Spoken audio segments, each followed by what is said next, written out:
We have heard. It's called Dogries. Who that? Cheryl. What's up, Cheryl? Good afternoon, my baby. What's up? What's up? We have, hey, what's up? Dear said, stop texting me up here. Dear, what's up, dear? Sorry I'm late, guys. Sorry I'm late. Sorry I'm late. Me know see you at work, Sharon. Big up your nice clean self. Good afternoon, good afternoon. Welcome, everybody. Welcome. At UWI Hospital. Yes. You would have expected then, if we hear that 4 companies are involved in these skullduggeries, you would have expected that Cliff Hughes would say, let me find out the name of the 4 companies. Cliff Hughes know the name of the 4 companies, but what Cliff Hughes failed to tell you, Jamaica, of is the next 3 companies because he knows the 3 companies are aligned to the Jamaica Labour Party. He knows Jamaica that the next 3 companies are aligned to the Jamaica Labour Party. Cliff Hughes isn't one of the companies Dwayne Smith's company. Cliff Hughes isn't one of the companies that you're aware of. You're aware of all 4 companies. It's not like you're aware of only one Cliff Hughes. You're aware of all 4. Isn't one of those companies Dwayne Smith's company? Wow. Isn't one of those companies Cliff Hughes Dwayne Smith's company? Listen to the societal hypocrisy today. So Dwayne Smith, not the one that they have allegation around him said him owe one brother some whole heap of money. And the man come out in the news. Another brother there, named Dwayne Smith. In the JLP. Hey, JLP a real bagga party, you know. But yo, me don't know ya, man. Listen, Jamaica, only speaking about the 12 dialysis machine. One don't talk about the washing machine and all of those things that came in allegedly through Dwayne Smith's company. Listen to this argument, Jamaica. Listen to issue we've been talking about. The dialysis machines that were purportedly imported by the University Hospital of the West Indies. I have some new information. So apparently, these machines were imported by the University Hospital of the West Indies, ostensibly so, but they were not imported by the University Hospital of the West Indies. Sounds confusing? It's because something went down. According to the Auditor General, the University Hospital's tax-exempt status was abused, corruptly used to bring into the island dialysis machines and other stuff. Yes. And a private medical facility is using those facilities or was party to the abuse of the UHWI's tax-exempt status. And now we're learning that it's not 10 dialysis machines that were brought in. It was 12. 12. Yeah. And we're also learning, that other items were brought in. And the duty that should have been paid, if they had done it legally, should have been $11 million. They end up paying $1.1 million and denied the Treasury $10 million. So it's a case now where I gather it's now the subject of a criminal investigation by CTOC. Yeah, I gather CTOC, the Organized Crime Investigation Division, is involved now because apparently the 12 dialysis machines are at a private medical facility somewhere in St. Andrew. Yeah, somewhere in St. Andrew. And I gather the matter is now the source of tension inside the People's National Party because the private medical facility apparently is owned by a PNP parliamentarian. And I gather the PNP leader, Mr. Mark Golding, is furious about the turn of events. And it's not known how this is going to end up. It's not known. Right now, it can go anyway. But what is known and what is being said to me by sources is that Mr. Golding, the opposition leader, has been made aware of this. And he is furious with the PNP parliamentarian. Yeah. Cliff Hughes, you gather When you gathered this information, did you gather it? How did you gather this information? Was it from CTOC? How did you gather this information? Was it from CTOC? Was it from the Financial Investigative Division, or was it from MOCA? You gathered the information. You only gathered one. You never got, and it is not 4 companies. It's actually 5. Exactly. But Cliff Hughes. Oh, you gather it. When you say Cliff Hughes over billions, boy, I saw me here. True, me now have paperwork. When Mr. Danny Bennett say, him see him see Nigel Clark got in order to become Minister of Finance. Oh, allegedly. Mighty God. Hey, you know the people in business in?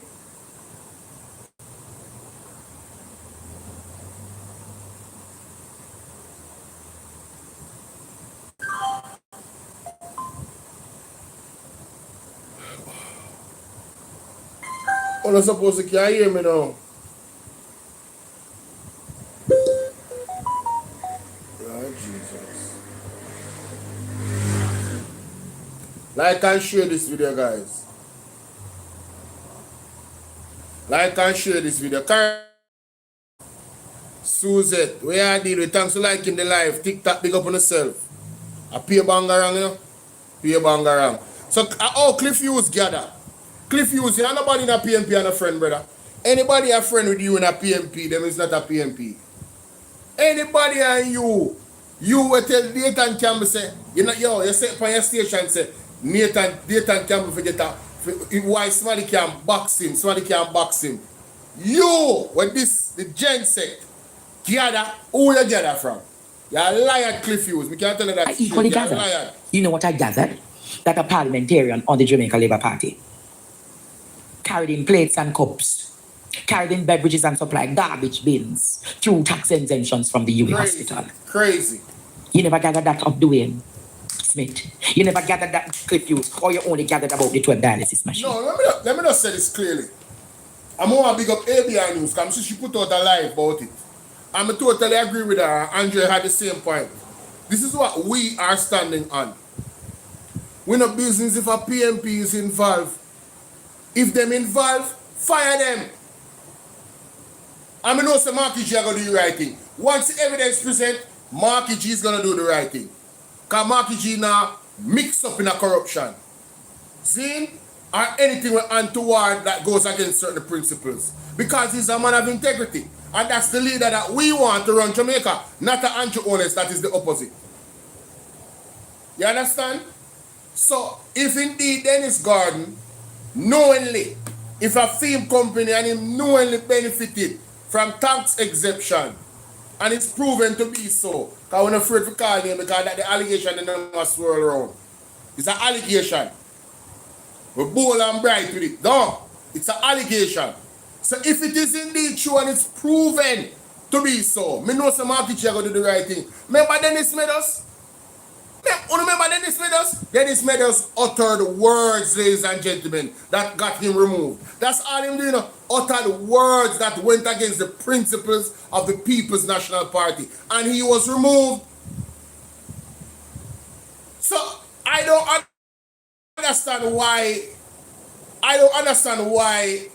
them things say, them assess something when them are trying to just put Dennis, Mr. Gordon, in it, one to the other 4 people, one to the other 4 company them. Why Cliff Hughes are not talking about them, Cliff Hughes? You don't want to switch the narrative. What is the main source of the problem? Christopher Tufton is the main source of the problem. Right? I'm Fred, the Manchester boys. And them are the problem. Them is at the core of all of this. Una listen to at least I'm gonna get there. Listen, man. Your reporting is done in a particular way that we call red herring. It is dishonest. It is disingenuous. And you must be barred from the Jamaica Journalistic Association of this country because how is Mark Golding furious? I spoke to the party leader today and I said, Mark Golding, I heard you are furious. And Mr. Golding said, Andre, not many people can draw me out in this country and this world. Bang. Cliff Hughes, how you feel? Cliff Hughes, you can't get the exclusive from Mark Golding. Hey, me know sound glad say Mark Golding winning. Because if Mark Golden did win, you know, we would have got twerp, you know. Because when them start digging, I fires them, you know. When them start digging, I fires them, you know, my general. Uno in a trouble, you know. I want to know uno in a trouble. People like I show up the line. So I want to know who gather answer you the narrative about Mark Jefferson Golden Yes. Furious. Your bias is above sea level. It stink. Oh. It stink like a dongle. Man say above sea level. You know, say you have got rethink that though, Andre. You feel like saying him bias them below sea level still, you know. Cause remember, you know, yeah man, below sea level. It nasty and filthy. Where did you gather this from? Mighty God. Where Cliff Hughes did you gather? Oh, you never gather about Dwayne. Oh, you never gather about Dwayne Smith. Oh, you never gather about the payoffs that Dwayne Smith and his father get for the seat. By Nigel Clark and him get Jubilee. And you hospital and down a KPH. The contract them for KPH, you and Jubilee. What? You never gather your taxes, Cliff Hughes. Propagandist Cliff Hughes. Yes. You never gather your taxes. The billions of dollars you owe to the government of Jamaica. Who wrote up those taxes? Who wrote up those taxes? Hey, why they in trouble, Andre? They know, say Andre know them business now. Why they in trouble, Andre still? Jesus, please, Lord of mercy. You better Cliff Hughes and us nothing, you know. You know, sometimes you must learn when to bow out. Bro, he look bad on the JLP. You can't defend this. Let me just tell you. There's no well-thinking Jamaican that is focused on Dennis Garden. Them is not a well-thinking Jamaican. Them is not a patriot. They don't love their country. Anybody who try to divert the argument to Dennis Garden, as me say, as we as PMP flagger, if Dennis Garden is indeed guilty, all the full force of the law, we want to go at him. Anybody who involved, we want the full force of the law. To Phoenix, my baby, full force of the law. We not compromise nothing. We not business for PMP. If you're corrupt, you're supposed to go to prison. Whatever the law say, and that we are work with Virgin. And if the law is not adequate, we want it to be strengthened, so it can deter people from getting involved in these corrupt practices. That's the principle that we're standing on. Him dongo. And the way I deal it. Rosette, what's up? Yeah man, them 6 stomach man. Them 6 stomach Dior. You understand? Marley Minto, yes, big up yourself. Martha, how are you? Sorry about the sound. The sound come back now. Because I turned on the Bluetooth box. Yeah. Sorry about the sound. Marjorie says same, so that means you not hear me. No, we don't run them joke there. We don't run them joke there. We don't run them joke there, no. Those taxes that you wrote off, you never deprived the nation of billions of dollars. It's not much in taxes in old country, and it was written off. Boy, me say, Andre show some receipt in that video there. Me say, Jesus and peace, you're not even going further. Enough for Cliff Hughes. Enough for you. Enough for, what is, what is? What kind of, hold on there. No, I never see this. Wait, what going on so? You know, Andre and man. It's a donga in Sour Jamaica. When you look at Cliff Hughes and Marlon, Hold on. hear it. Go and go worry about this. A Cliff Hughes in my talk about. Me say, tell your pole dancer friend to name the next 4 company.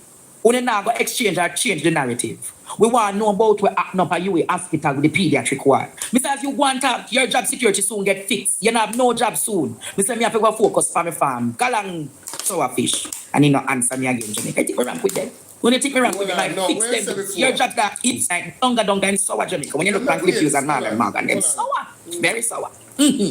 So hear him now. Tricks are for kids. Your silly rumor mongering last night doesn't faze me. None of what you had said made sense. Me not frightened so easy. Let him tell me the Cliff Hughes. So, hear him now, Jamaica. Hear So him. when him tell him, say, Dana Morris dicks now after him. So you know, fears him. Come on. Hey, Marlon Morgan. Me no say, ya cap. Ya cap. You're capping, fam. You're capping, fam. You're capping. You know say them not like any party. Bolo, it's 1980 or 90 or 980. The Zell, oh, hold on there. Hold on there, Marley Minto. Let me confirm this information for you. Hear him. Go and go worry about this. I cliff use him I talk about. Mr. Tell your pole dancer friend to name the next 4 company. Only now go change the narrative. We want to know about what happened up at UA hospital with the pediatric ward. Mr. As you want to, your job security soon get fixed. You have no job soon. Mr. Me have to go focus for my farm. Galang sour fish. And he not answer me again, Jamaica. I take me ramp with them. When you take me ramp with them, I fix them business, Jamaica. I fix them business because it's soon have, you know, me know me attack many stories in one. Listen to me, ladies and gentlemen. 1980 sorry, not Marley Minter, 1980. Sean Mackenzie, 1980 at yahoo.com. It's 1980, not 980. Alright? Marley Clear, thank you for liking up the live for me, baby. Can we get to 50,000 likes, guys? 50,000 likes. We need 50,000 likes today. Help me out on TikTok. Today, we want 50,000 likes. For the very first time. We want to go crazy on the like button today for me. Right? Crazy. Just go mad. Just go and tap till you reach 50,000 likes. Don't stop till you reach 50,000. Alright? Because trust me, when I get a power pack show today, we have a whole heap of things to talk about. There's a lot of things to talk about. Healthcare, agriculture, the police force, plus any other additional news that come out of me to see it. Yeah, man. Have to talk about it. No joke. No little joke about it. Dr. Dia beat them bad with the hospital. Hey, that's cool, man. Marley Minter, you get that right? And let me know how much you sent to Israel, yeah? Because usually me take a screenshot. If you have my number, you send me a screenshot. Anyway, moving on. So man and Morgan, alright. First, we have to go back to episode 3. We can't just jump the gun, so we have to go back to episode 3. But before we go to episode 3, there was a something that was mentioned on Facebook by Dr. Dawes. Right? It's not Facebook. I have the audio on Facebook, but I think it was on CVM. But I had to go on Facebook to find it. Listen to this. Listen to the web only gets more tangled. I swear the web only gets more tangled. Listen to this. And I'm deeply concerned. This is Dr. Alfred Dawes, Shadow Minister on Health and Wellness. And I'm deeply concerned by recent revelations regarding funds raised in 2023 for the pediatric ward at the University Hospital of the West Indies. Approximately $75 million was raised through the Sagicor Sigma corporate run, with the clear and public understanding that these funds would support the long-awaited development of a permanent pediatric facility. Jamaicans gave generously, believing that they were helping to improve care for some of our most vulnerable children. If these funds were diverted, reallocated, or used without consultation with the hospital's pediatric department, the public deserves to know. Funds raised in the name of sick children must be used strictly for the purpose promised. Anything less demands a full and transparent explanation. The pediatric unit at the University Hospital of the West Indies plays a critical national role, providing life-saving care and specialist treatment for children with serious chronic and acute illnesses. Any delay or uncertainty in funding directly affects patient outcomes and places additional pressure on an already stretched and overworked healthcare workers. In light of recent Auditor General findings highlighting weaknesses in public financial management, transparency is not optional. It is essential. True. I am calling on the UHWI administration to urgently provide a detailed public accounting, or children cannot afford silence or ambiguity. Accountability in healthcare financing is fundamental to trust, integrity, and the future of Jamaica's public health system. This is Dr. Alfred Dawes, Shadow Minister on Health and Wellness. So, only hear that. And then, of course, you know, I don't know why they came out, but they did. The statement that they made is leading to more questions, right? The statement that Sagicor made. is leading to more questions. Sajid Kaur said the $75 million was used to buy a CT scan. But the argument based off of the research that Andre Stevenson did is that that particular situation, the entire pediatric ward was allegedly supposed to be fixed. So we're asking, we need the receipt for the CT scan because a CT scan can cost 75 million. As a matter of fact, a CT scan can cost up to 310 million based off my research from Google. 310 million. It has to do with how many slices it has. Okay? So just to be clear, ladies and gentlemen, a CT scan can cost 75 million. Because Andre was asking about it. But do you think that they bought a CT scan for 75 million, guys? These people, you think these people that is involved in the ministry and in the management of things bought a CT scan, you guys believe that? For 75 million? They have to show me receipt. I don't trust them. I don't trust them. What are they waiting on to prison these people? Oh, easy, you know. I swear Tufton is like a cat. He have more than 9 lives. Crystal say, what's up, Bolo? Jetline say, it is alleged they have reassigned the director and senior procurement director after being sidelined at the UHWI. I saw it on a Facebook post. When they reassign them to what? They should, listen to me. These people that is involved in this tax exemption, Mocha supposed to investigate that.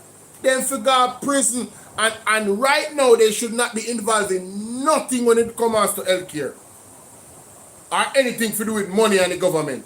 They should not be involved in nothing. This is very serious. You're talking about millions and millions of dollars. You know what millions of dollars the money rob we, the government, we, the Jamaican people, the taxpayers, from taxes what we're supposed to get off of the goods that will come down. A serious fraud going on, ladies and gentlemen. So, nationwide, we have to focus on an individual in the PMP. But the broader picture is the JLP running the country, and it happened under their watch, in their ministry, with their minister, and their leader, Andrew Ones. That is the bottom line. Don't let them trick you, and don't let them fool you. Right?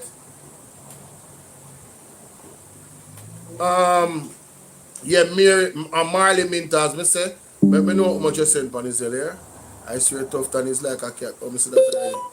Kerrine, what's up? I don't want to miss the comments them, you know. Winnie Maid, I hope you're good enough. Alright? So alright, cool. So let me go to this now. I just wanna touch on this real quick. This is a I don't know if anybody else is talking about this, but at the World Economic Forum in Davos, Europe Central Bank President Christine Lagarde refused to explain why she wants to make transaction over £1,000 illegal. Ladies and gentlemen, the agenda of putting everything digital has begun. You heard what they said? A transaction of £1,000 is illegal. Illegal. And she refused to explain why. This is the work of the beast. Like and share this video, ladies and gentlemen. This is the work of the beast. So don't lock on your eye and go like say, the Bible now fulfill here. This is the work of the beast. Making cash transaction of £1,000 illegal. A move critics want could drastically limit financial freedom across Europe. Yeah, because they want to push it towards digital. You understand? They want to push it towards digital. Right? Lagarde, who was previously found guilty of negligence for squandering 400 million of taxpayers' funds, faced tough questions from journalists and delegates, but offered no clear rationale for the sweeping proposal. The announcement has sparked outrage among privacy advocates, cash users, and everyday Europeans who fear a future where large purchases are tightly controlled and digital currency dominates. That's exactly what they're doing. I just wanted to throw that in there, ladies and gentlemen. Do remember you heard it here first if you're just hearing it. Bowl of VNR. You understand? Last night I probed the news. Alright? Ladies and gentlemen, you know, I'm going to go back to Dr. Dawes, but listen to me. 21 Jamaicans unalived by security forces so far. 21. Almost one person a day is being taken out by the forces, by the police forces. One person a day. Ladies and gentlemen, it says here that this is the 14th consecutive month that 20 or more persons are unalived by the police. From last year, from 2024 December, that month, 20 plus person died. And from that time till now, this is the 14th month, you know, done yet, you know. 21 person is unalived by the police already. 21. And we should hail the police force. Right? The man them only here, Andrew only said, at 22 now, and listen, I'm reading the paper. That's the way the paper said. Somebody might have died after. 5 people might have died in an hour ago. Anything can happen. Zane, but the paper said 21. This article was a day ago. So, you know, somebody might have get unalived by the police between yesterday and now. Not true? Agree? Good. Zane, them a say, they are 14 consecutive months. So now, I don't know, does the police have a quota? This is one serious question. Does the police force of Jamaica, Kevin Blake, do you guys have a quota? A fixed number, minimum of Jamaicans that you should put in the ground every month? This is a serious question, you know. Listen to me.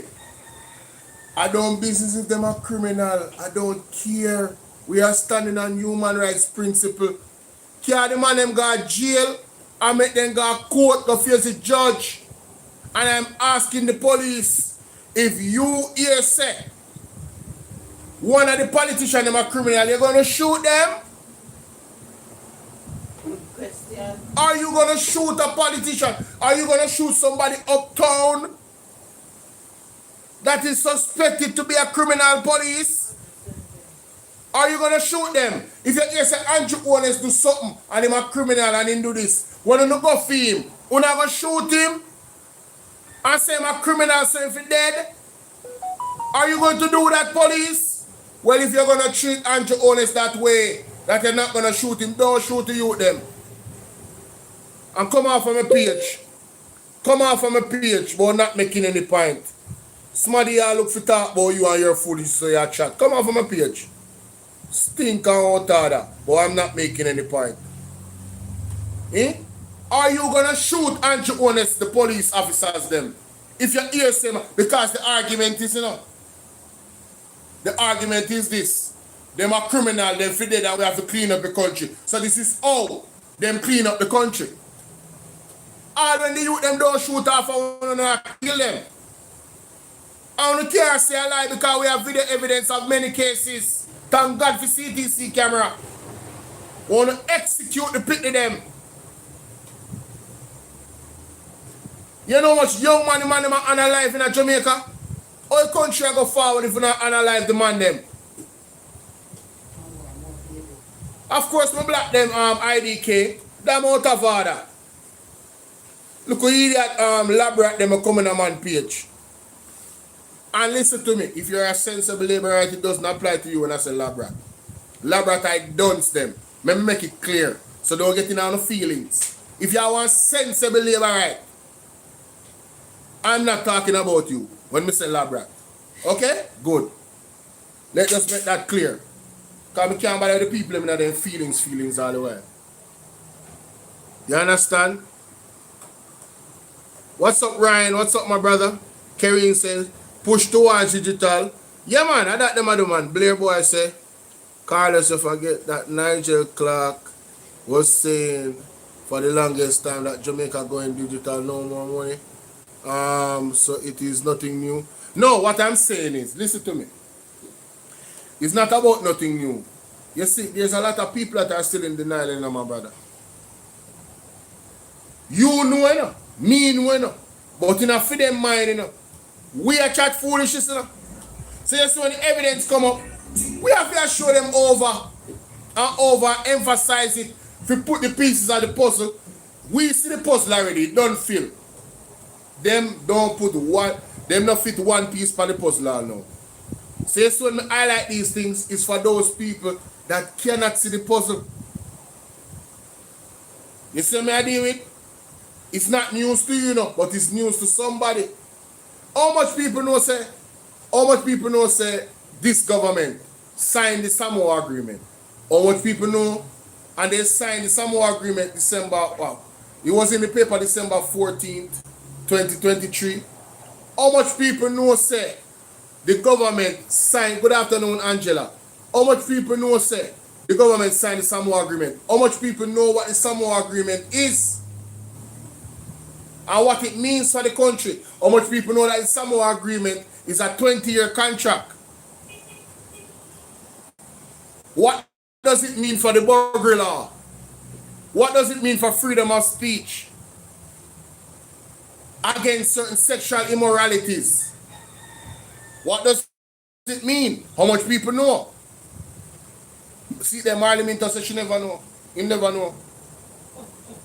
You see what I talk about? I just randomly chose that as an example. I have videos about this, many videos from last year. I have dedicated videos about the Samoa agreement. Right? It's out there on my platform. Sorry, Marley. I apologize. Marley is kind of a, what you call it, a unisex name, you know, so I never know. Anyway, so the police force, we need the body worn cameras and that. So we talk about Dr. Dawes already. And the senior municipal cooperation officials, listen to this. Make you listen to this, because it's a crime again. A top municipal finance official is fighting serious health challenges tonight after an alleged drug smuggling attempt took a dangerous turn. Chief Financial Officer at the St. Ann Municipal Corporation, 42-year-old Trayvon Clayton, was caught last Friday trying to leave the island with the drug. It was Trayvon Clayton, 42. Brother, you brave, man. You put drugs in your system, in your belly. Cocaine. You're sick. You don't make money in a government. How much is enough? How much is enough money? You tell me say you are working at that the capacity there. And you can manage your money to make more money. How much is enough? Right? All government officials get raised enough. You all around and make crazy money, you know. How much is enough? Right? Tell me now, man, how much is enough, ladies and gentlemen? Cocaine. Listen to me, let me tell you something. If you don't plan to die a horrible death, don't go in a cocaine and them something, you hear? That's one of the fastest road to death.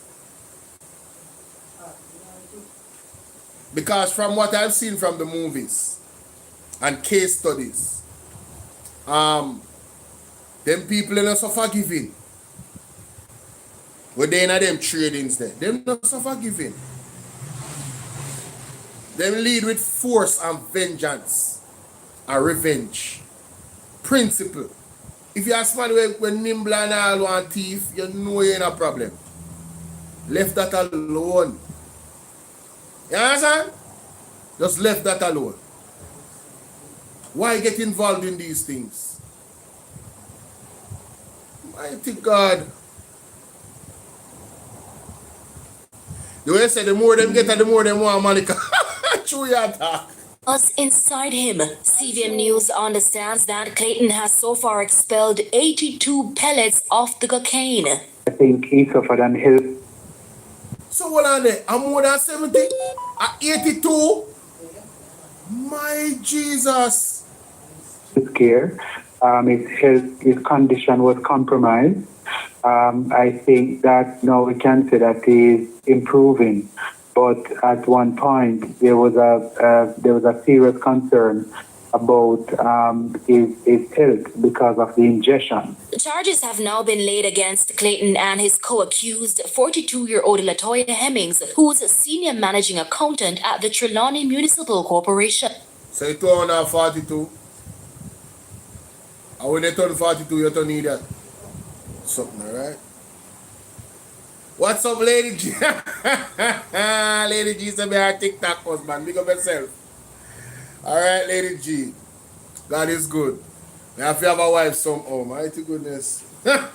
TikTok husband, you hear them something? Anyway, but you compromise your health, brother. You could have died in this process. What good the money is when you're dead? Come on, man. Y'all need to, bro. Guys, remember some more reach 50,000, you know, likes, you know. Me not see, me not even reach 10 yet, you know. Come on, man, don't work with me, now. Work with me. They were charged with possession of, dealing in and attempting to export cocaine, conspiracy, and in the case of the female, she was charged for possession of criminal property. Philippa, up. We are anticipating that additional charges will be laid on the male. Hemmings is expected to appear. Yeah, you know why additional charges are going to lay? Because them find a gun in house with rounds, I believe. Yeah. Yeah. And, you know, let me not say that. Before the court this Friday, while the court date for Clayton is being finalized. Now, according to police reports, the two were traveling together on Friday, January 16, and checked into the Sangster International Airport around midday for a New York-bound flight. During security screening, both were stopped and searched. Investigators say cocaine was discovered in the luggage of both individuals. Police also seized a sum of U.S. currency from Hemmings' handbag. Both were immediately taken into custody. Police further report that Clayton later admitted to ingesting cocaine pellets. Now, Director of the Firearms and Narcotics Investigation Division, FNID, Senior Superintendent Patrick Rowe, is making it clear that there's no link between this incident and the recent arrest and charge of a police inspector who was also found in possession of cocaine. However, he says he's deeply concerned by the growing number of drug seizures involving members of the public. Brother, you're concerned about the wrong thing. You should have concern say when you not catch them. Or you should deeply concerned about the growing siege of cocaine. You want to seize everything. I don't like how you're concerned about that, brother. That sound right here, mommy. The man say I'm concerned about the growing siege of cocaine. You're supposed to hear the police and say, yo, good job. Let's catch the rest of them. You're supposed to just scrape the surface, my general. Oh, what kind of man this? In addition to this arrest on Friday, we made another arrest in Kingston, cocaine as well. And we made an arrest over the weekend. We continue to make arrests, as I indicated somewhere else. So far since the start of the year, FNID has seized over $15 million worth of cocaine. So therefore, we are arresting a number of people. We are seizing a number of packages of cocaine. And the perpetrators involved in these are from various places. Amoy Harriet for CVM. You know what I want to know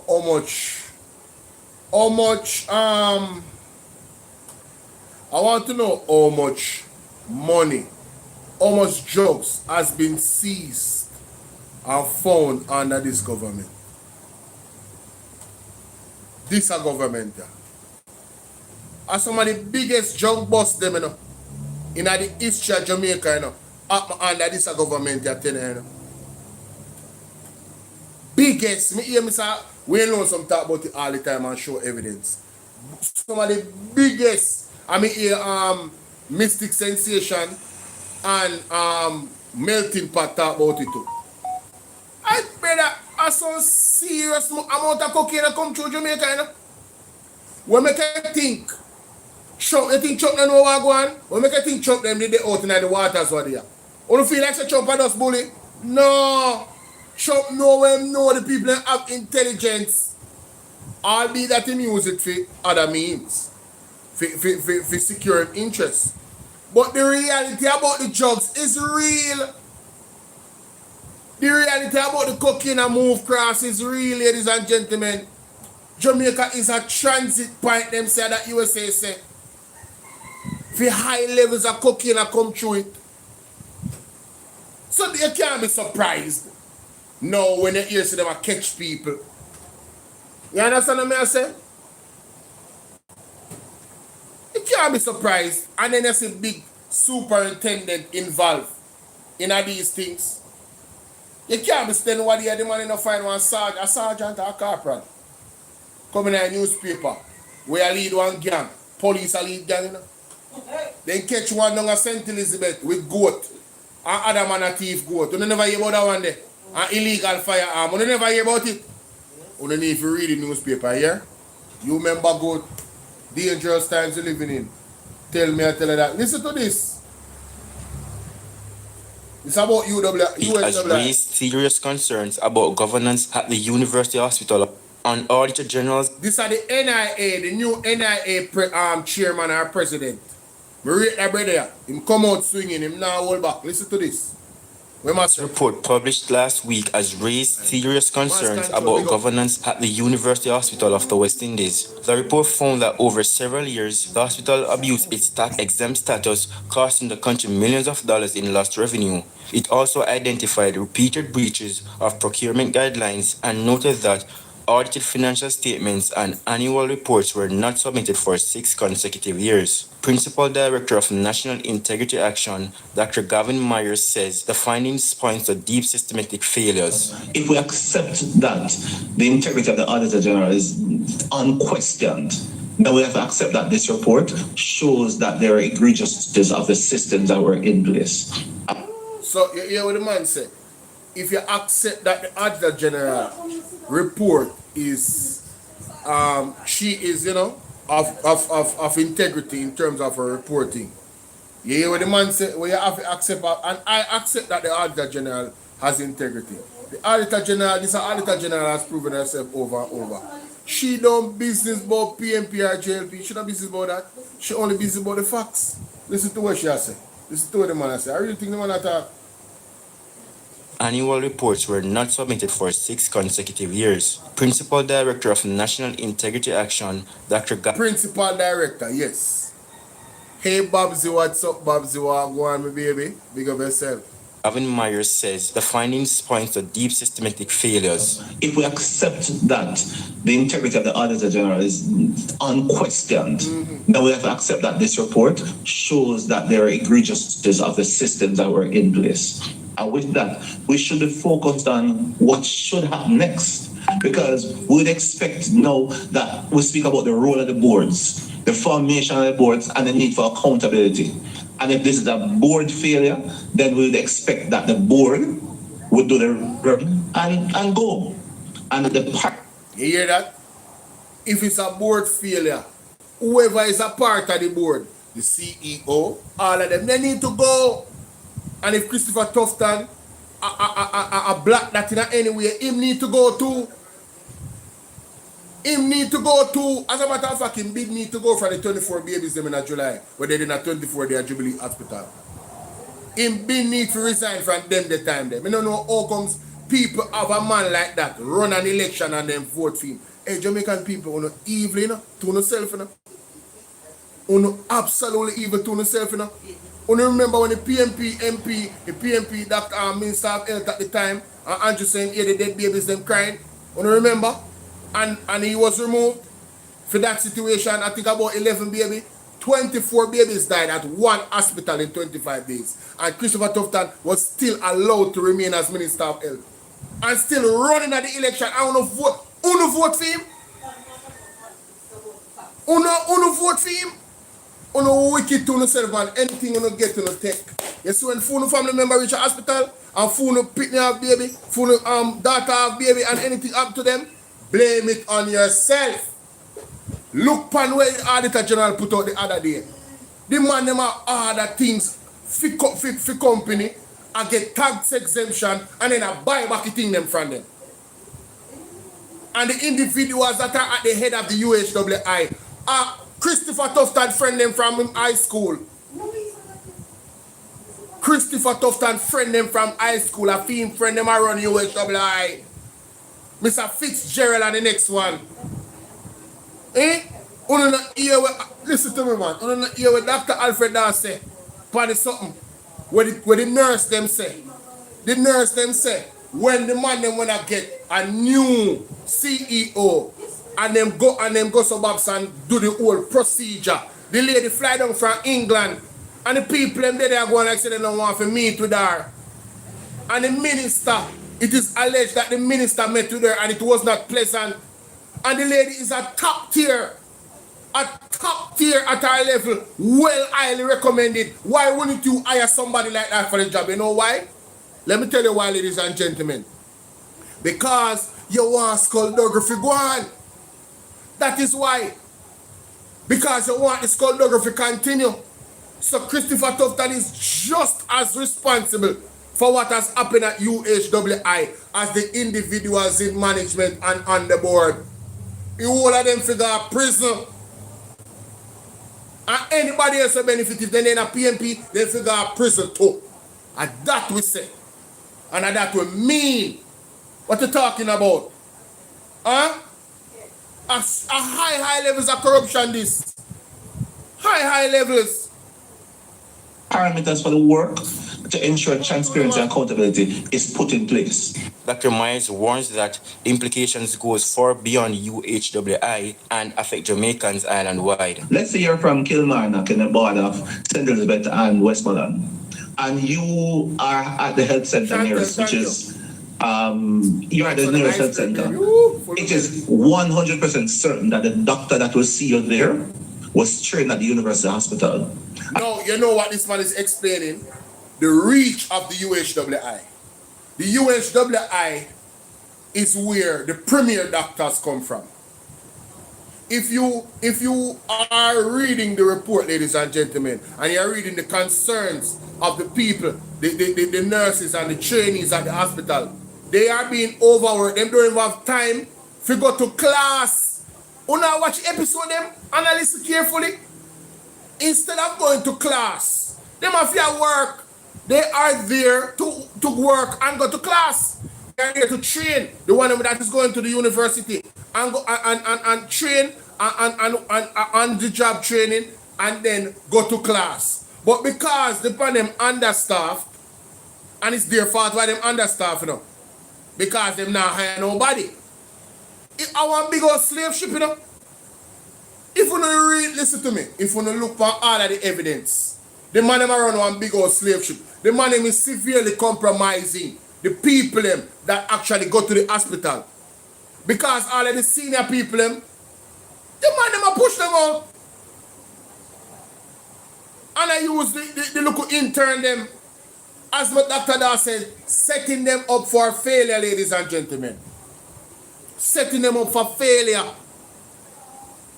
This is the reality. So when you have that type of compromise in the UHWI, you indirectly and directly compromise the other hospitals that those graduates will go to work. That's what the man is saying. Listen to him again. Serious point the man I make. Would do their work and go. And the parameters for the work to ensure transparency and accountability is put in place.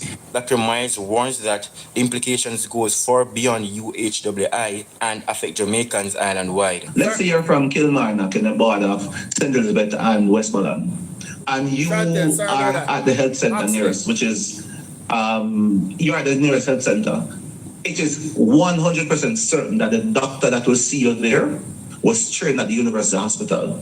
And even more, if you ever are involved in any form of hospital related or health related illness, you will need to be a part of this system that the University Hospital sits at the apex. In response to the report, the hospital board says it has begun a comprehensive review of its procurement systems. The Ministry of Health has also established an institutional review committee. But Dr. Myers insists that reform must be matched with real accountability. As we need to ask about the formation of boards, we need to ask about how it is that these boards will moving forward, hold things in account. The Ministry of Health says the Institutional Review Committee is expected to submit its findings within 4 months, after which recommendations for reform are to be made public. Reporting for ZVM News. So 4 months time before we get answers. And this committee was formed by Christopher Tufton. No, brother, Christopher Tufton have to leave. The buck stops with him. It's happening for years under his watch. How can you ask somebody guilty of this incompetence to actually oversee their own incompetence? You think so them are gonna come back with evidence to show to verify his incompetence? It's gonna blame and shift go somewhere else. So we need an independent oversight. Christopher Tufton cannot be trusted to do no oversight of himself and his ministry. He can't be trusted. He cannot be trusted, ladies. It's a joke thing, this. A straight slackness. You understand? Straight slackness. But let's get back to YouTube now. I forgot your son.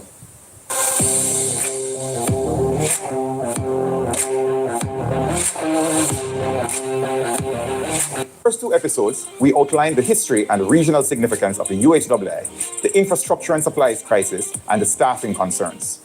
Today, we connect these failures to the system that enables them, procurement. This is about how public money disappears, how basic needs go unmet while millions are spent elsewhere. Long before the Auditor General's report landed in Parliament, the staff of the UHWI were asking the same questions we are asking now. In one letter, consultants formally requested further information regarding what the procurement process entails. They wanted to know who are the persons responsible for generating the needs list that guide the procurement process. Come on, TikTok, we can do better than that.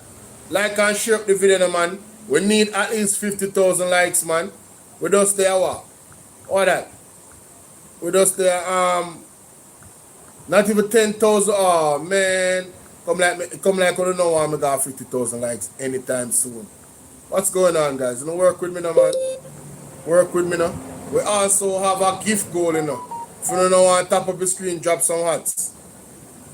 Drop some cowboy hats, guys. See my ball head right there, so I need to cover it up. People, make sure some ball head is covered. Alright, that's the goal. 100 of them something. Work it out for me there. Like and share it up. Consultants and frontline staff have any say in what items are... Remember, so today is Friday now. Hey, ladies, come on. Hey, ladies and gentlemen, listen, man. The Cash App is open. The PayPal is open. The Zelle is open. Turn me up. Turn me up. Required and ordered. Are the procurement documents available as public records, past and present? These are not technical questions. These are governance issues. If the people treating patients don't know who decide what the hospital buys, how then can procurement reflect clinical priorities? The answer, as we know now, is that it simply doesn't. The consultants documented that despite the lack of basic equipment and supplies, there seems to be a strong motivation by the hospital management to procure items that have not been requested by senior medical staff. They wrote plainly, this raises questions regarding financial and accounting practices of the hospital. The Auditor General confirmed every single concern that the staff had raised. And even worse, the UHWI failed to provide procurement documentation for 51 contracts valued at $521 million. No requisitions, no... Caution, big up yourself, General, up top. No tender documents, no bid submissions, no evaluation reports, nothing. The Auditor General stated that this served to corrupt the process engaged to procure goods, services, and works. But the problems went deeper. The UHWI routinely engaged in what the Auditor General called retrospective procurement, inviting suppliers to bid for goods and services after they had already been delivered and the works already completed.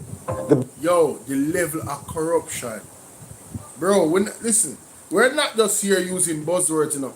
This is serious corruption, you know. The man them get the goods and then filing procurement documents. That's like you remember one of the reports in the IC report is that Andrew get a loan from such company and he had some things on there as collateral which he didn't own yet. Like some shares in our company. Like, bro, it's the same thing. It is alleged that the man used the money that he got from the bank to buy the same stuff them that he used to get the loan. That's crazy. I just because I can't remember the finer details. Do you guys remember that? Do you guys remember that? In the IC report for Andrew Honest and his statutory declaration, where it said that he, in the report, not my word, that he got a loan, right? And the loan that he got, he put up 3 collateral or 4 collateral. And about 2 or 3 of the collateral that is of major value, right, is after him get the money, him buy them. He never owned them. It was not in his name. Legally. This is the same modus operandi, you know? Doing things in reverse, you know? You're supposed to have the collateral before you even can get the loan. Listen to me, if all Jamaicans had the same privilege as Andrew Honest, we all would be rich.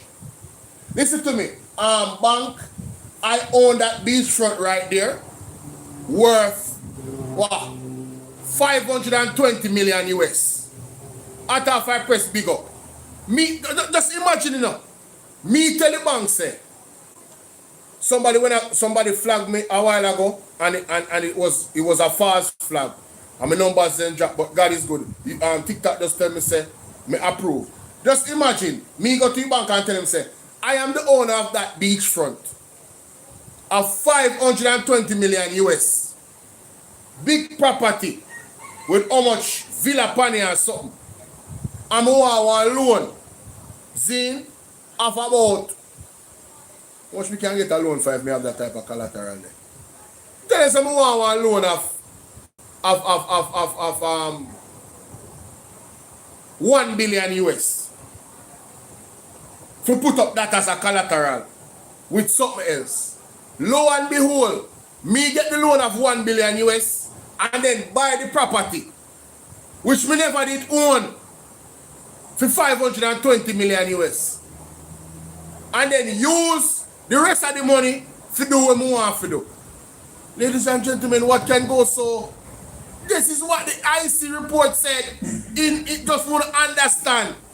If every single Jamaican had the privilege that Andrew Honest had to go to a bank, according to the IC report, not my word, right? Go to them and say, yo, me need a loan, me own this and this and this, but me never really own it.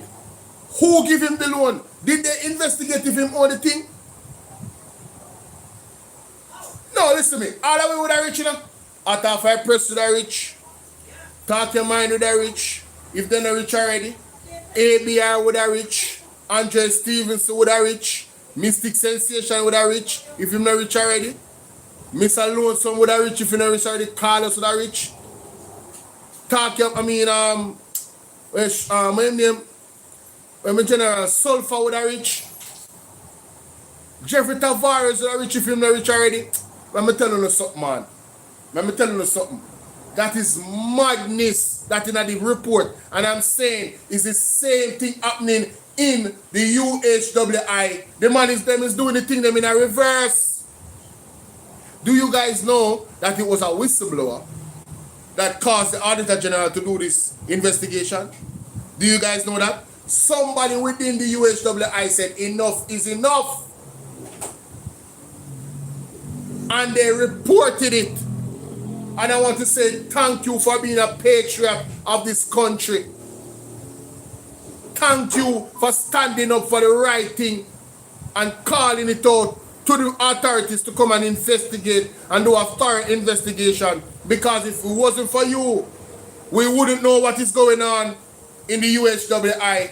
I don't know who you are, or if it's one individual or two individual or three individual, but I want to say God bless you. I hope you give your life to the Lord, and I hope He blesses you with abundance of health and life and wealth, everything we desire. And we need more whistleblowers to come out and whistleblow and make we know, go to the Auditor General and make them know if you go investigate yourself because something is wrong. Can't continue like this. Millions of dollars where it gone. And the country not only spend millions of dollars, they lose millions of dollars in our taxes we're supposed to get. Crazy, bro.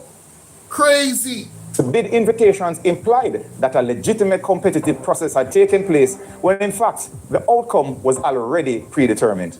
If this sounds familiar, it is due to the fact that another Ministry of Health and Wellness scandal recently featured payment for services after the fact but were labeled as reimbursements. Examples of this included the purchase of 41 laptops and renovations to multiple facilities, the staff clinic, the occupational building, doctor's quarters, daycare nursery, wards 17 to 20, and the Wi-Fi building, valued at a whopping $69.2 million, where the UHWI only began inviting bids after the goods were delivered and the works completed. The hospital also spent $186,600 on consultants, supposedly to develop strategic and operational reviews. Yet, when the auditors asked for the approved strategic plans done by those consultants, they could not be provided. The man named hire consultant. All of this is just a formality, you know. They want to appear as if they're doing the right thing, you know. That's all them this is about the optics, you know. When the documentation for the consultants, them can't present it. Jamaica a real bag of government, this, you know. No, them men are dangerous. These men are dangerous. High-level criminals. What me say? High-level criminal. No 2 years Money ago. paid out and nothing to show for it.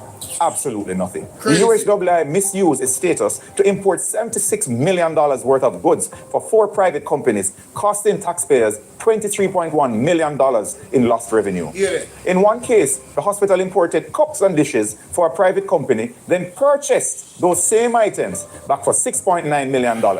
In another, waste bins worth $6.6 million were imported for a private entity, saving them $3 million in duties. Then the UHWI turned around and bought the bins back for $11 million and covered the remaining import duties of nearly $1 million. Again, we have seen this pattern before. Remember that neurosurgical drill that was bought by the Southeast Regional Health Authority and brought in duty-free, saving the company millions of dollars in taxes, and later sold to the same Sarah for $31 million? Is there a common thread to all this, we must ask? The UHWI scandal is not isolated. It is a part of a systemic procurement crisis across the Ministry of Health and Wellness. In October 2025, the Integrity Commission released a damning report on the ministry's misuse of direct contracting, a procurement method meant only for contracts under $500,000 or in genuine emergencies. The commission found that 15 contracts totaling $78.6 million were awarded using direct contracting in direct breach of the Ministry of Finance guidelines. The report also found that the minister created a perceived conflict of interest and that he appeared to Market me, Ben Spunani. And he had the audacity to come out to tell us that the IC report vindicated him. Christopher Tufton is a dangerous individual. Yo, the man had the audacity to come out and say to us that Market Me report of the IC vindicted him as if it made him look good and it cleared him of something. He should have been charged. I brave, I see no brave. Yo, you don't want some more teeth, yeah, man. That's what I should have me around the IC. Nobody not safe. No PNP, no JLP, no ND. I don't business which P or which J. Paris Wagwan. They play word games because they think they can get over the plot. Me know, Christopher, big up yourself. Bro, listen to me. Me say I'm me if you're on the IC. And have some real people in the government that wants to be held accountable. Because that is the thing, you know. You see, if the people in government don't want to be held accountable, they will not make the laws to hold them accountable. Anybody that doesn't want to make the laws to make them accountable, I consider them a criminal. That's just me. You know, like how Andrew Holness go to the court and try to attack, not try, he attacked the IC. Sorry. What he asked them to do, right, is literally to attack the IC at the core. The man wanted to remove the very act that dealt with illicit enrichment, the part of the act that dealt with illicit enrichment. He wanted the judge to pull that trigger. And that's a fact that's on record.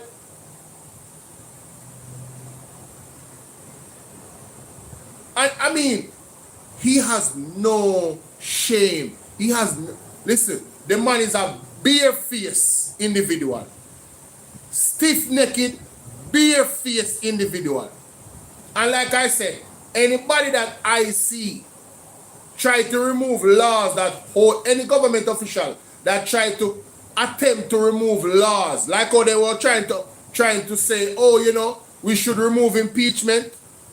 Marlon Malawi Fort and everybody that's a part of that, and anybody that approved that, I both of you and I consider you a criminal.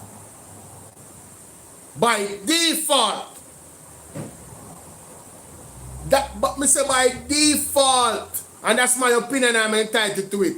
Any person that tries to remove checks and balances where government official is concerned, as a government official, where the law is concerned, if you don't want to strengthen the law, you want to weaken it and remove it, I consider you a criminal. You cannot be trusted in my book. That's my opinion. I would never vote for you. And no well-thinking Jamaican could vote for you. Anybody that votes against putting the sex offender registry list public, we consider you a criminal. Especially in this environment, listen to me. The sex offenders are attacking our women, and the police are attacking our young men and men. One is being abused physically, and the other one is being unalived. That is a synopsis of this government in terms of protecting the people. Donovan, big up. They have not protected the people. They have not protected the kids, the young ladies, the young boys, right? Through law. And they have not protected the men through enforcing of the law and enforcing their rights. They have violated their rights of life, a right to life, and taken them out of this world as if they can give life.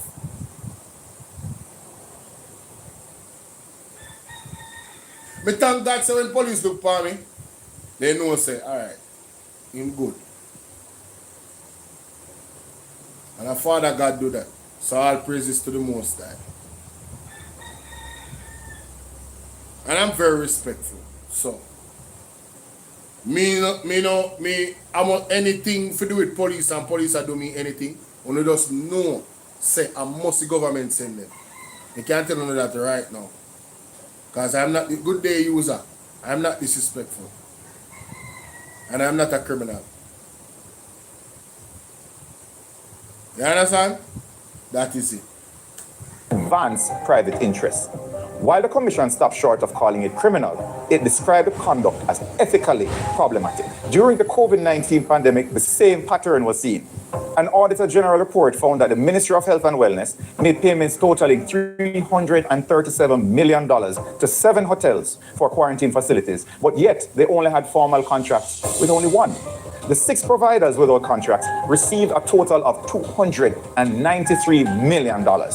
The ministry also paid $124 million to 8 suppliers for infrastructural works without any contracts in place and did not report this to the National Contracts Commission in the justification. Even contract fraud, you know, bro.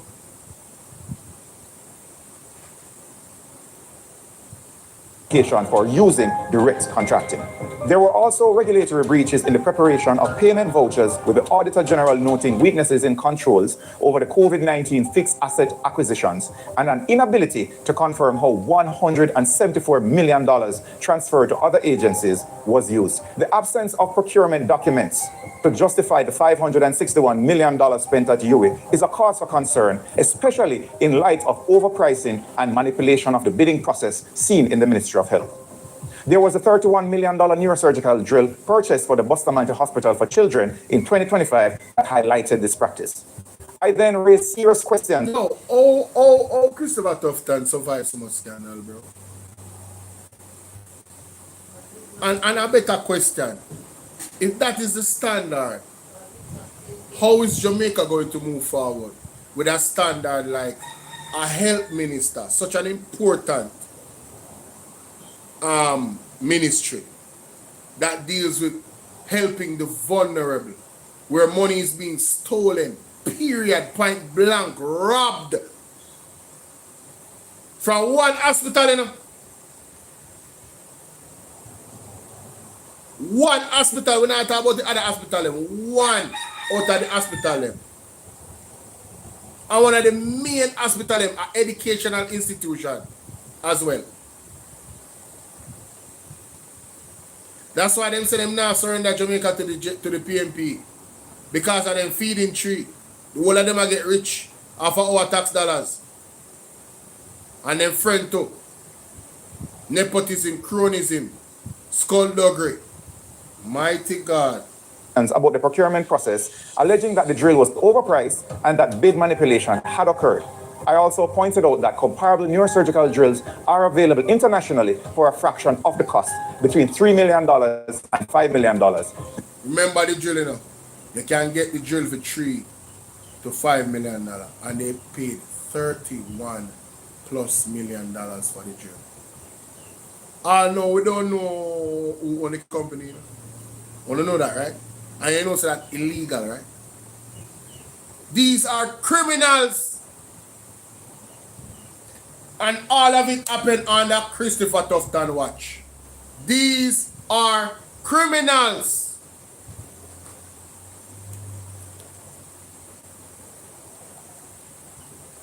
You remember when Dana Morris Dixon said, misinformation is a fancy word for lying? These are criminals. Where did Dana Morris Dixon? Oh, we don't see her run out. Huh? Oh, we don't see her run out. Yeah. We don't see her run out. The Southeast Regional Health Authority approved a $31 million purchase as a result of the vendors breaking up the drill set and pricing each component, even the power cord. Yo, the man them buy every single component single for the drill. For show you a level of criminality. Cool Jam Radio, big up. Guys, let's get to 50,000 likes on TikTok. Right? The man them buy the drill. Right? Use a 1166 and if you put a name, you know. Because you contribute to each other. And if you change your username, just make up a name, bro, or sis. Make up a name. You understand? Edit the name and come back. We can't say user no more. But seriously, the man them, even the power card for the drill, the man them price, you know. And by itself, you know. Everybody knows if you buy a phone, the phone by itself, it costs less. If you need this, if you need the screen, it will cost more. The screen almost will cost as much as the thing by itself. So these guys in their infinite knowledge and wisdom, isn't there something called value for money? It's a waste of our money. Ladies and gentlemen, I'm telling you something. All of them need to go to prison. Right? And if they don't go to prison, God needs to deal with them. Because we cannot take this no more. We are asked God for help. We are asked God for help. We can't do this, brother. The country cannot survive these criminals. It is too much. The people are suffering because of it. Bad health care because of it. No beds, not enough beds because of it. Right? Not enough chairs in the waiting area. Man have heart problem and sung in a chair for one day. Yo, let me tell you this, man. Listen to me now, man. Listen to me now, man. Man have heart problem and I sit down in a waiting chair for one day. You remember the man from St. Vincent? You know what the man say? The man say, me have a better chance. I'm not an animal. Me have a better chance out of the hospital. Not my word. Where is it? I see them in the compound. Something happened. I tell you, something happened in the last 5 days. The news report them, I tell you, it's dangerous. Right? And people, the farmer them a ball out, you know. So while that the man they talk about say, him not involved in nothing, you know. What him name? Floyd Green. While them a talk about him not involved in nothing, farmer them a ball out, you know. Farmer them a ball right out. We can't tell you that. Court documents filed by the supplier reveal that the Ministry of Health itself was the importer of the drill and that the procurement was facilitated through standard operating procedures. Yet Sarah, in its public statements, never disclosed the ministry's role in facilitating the import. Despite the threats of lawsuits that I received that my allegations were false and defamatory, this procurement of the neurosurgical drill is currently being investigated by the Integrity Commission. This is the same minister who... I feel so good. And Integrity Commission will not bother around with the investigation. You hear me say? Yeah, man. Come out swinging. Come out swinging. Don't play with the investigation.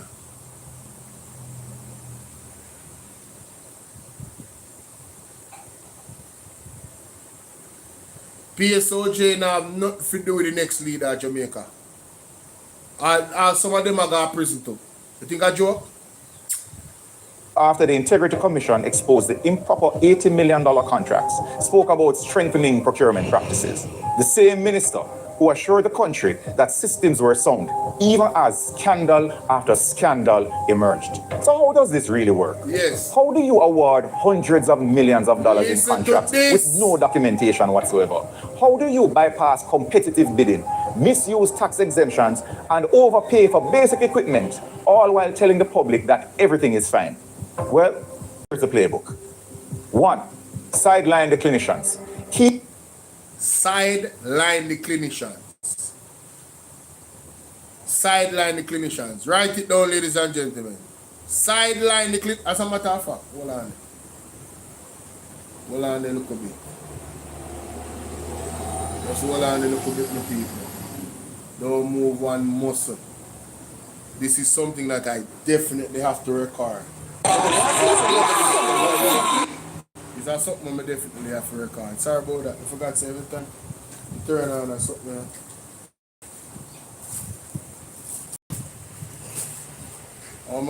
Oh, there someone. Eat there.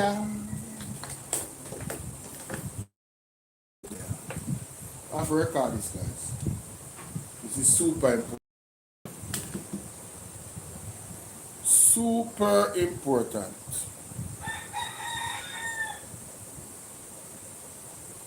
This is something where people need to register and log in at their mind about this current situation of the government. You understand? Where are they?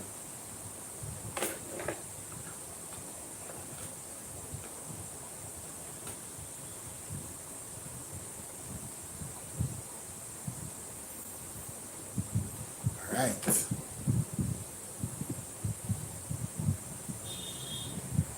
Oh, yeah, you're right, that's okay.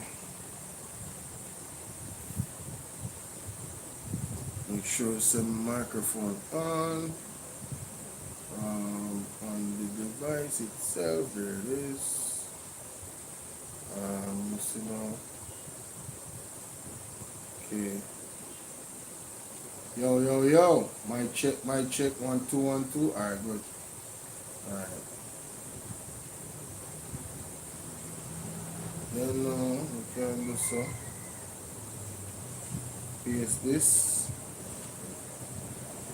And we can do so.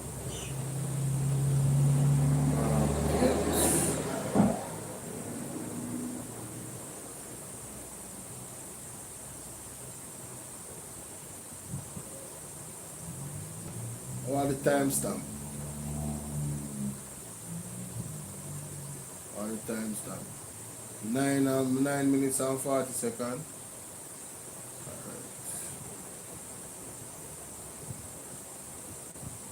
Alright. 9 minutes and 40 seconds. Oh, past 9 minutes and 40 seconds already.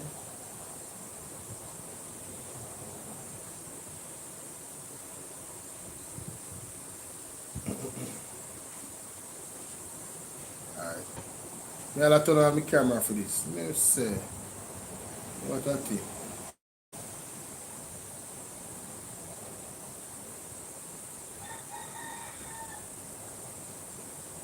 What's up? Nah, mother. Camera didn't already. Camera didn't already, people. That camera didn't already at all, I swear. Alright, so. Everything good here now? All of them are there start missing.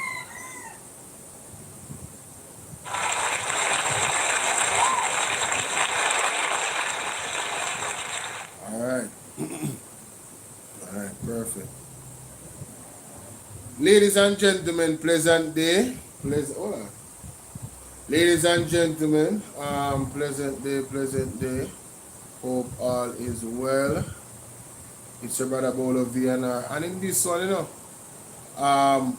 we seriously have to take a look at what is actually going on in the healthcare system with UHWI. Right? The reports that have come out, the myriad of reports that have come out recently is, I can't even say shocking. I would have to say more deeply disturbing. It's like it's getting worse and worse and worse, ladies and gentlemen. Now, Mr. Dr. Alfred Dawes has a series that he's doing, and one of the videos, it highlights how this level of criminality that has been unearthed at the UHWI is done. And I find it mighty interesting, ladies and gentlemen, what was said, right? Of course, I want to also touch on some of the concerns that the nurses have at the Cornwall Regional Hospital, because, it's really bad. It's really bad. It truly is bad, guys. I can't even pretty it up. It's horrible, as a matter of fact. But first, I think I should cover that part and then go to Dr. Alfred Dawes, and you guys will see how the healthcare system is actually in the position that it's in. It's about mismanagement, it's about gross incompetence, and basically thievery. We have foxes in the hen house, ladies and gentlemen. That is what is going on. We have foxes in the hen house. So to validate what I'm saying, we're gonna go to this clip from the nurses. against the system. Nurses assigned to the Accident and Emergency Department at the Cornwall Regional Hospital staged a protest outside the facility on Friday. They cited a rodent issue and severe overcrowding, Romarda Lyons reports. Nobody. It's supposed to be like that. I don't care anybody wants it. It's sit down on chair from yesterday. Right? And they still want me to sit back. I gotta sign myself out. A visibly frustrated patient who ran out of patients at Cornwall Regional Hospital Friday morning. The St. Vincent National said the treatment was below par. I can't live like that. I'm a human being and not a dog. In the background, similar frustrated cries. Healthcare workers ratting out their management over its handling of a rodent situation. A sign pointing to the emergency area, but the real emergency was on the outside. Others injecting public attention on a long-standing infrastructure problem. No. Focus diverted from patients like this one. Lines of workers, as long as those in the hospital, of patients waiting for beds. This is the scene inside. Jamaica has long pushed tourism, but beach chairs in a hospital hallway is a strange phenomenon.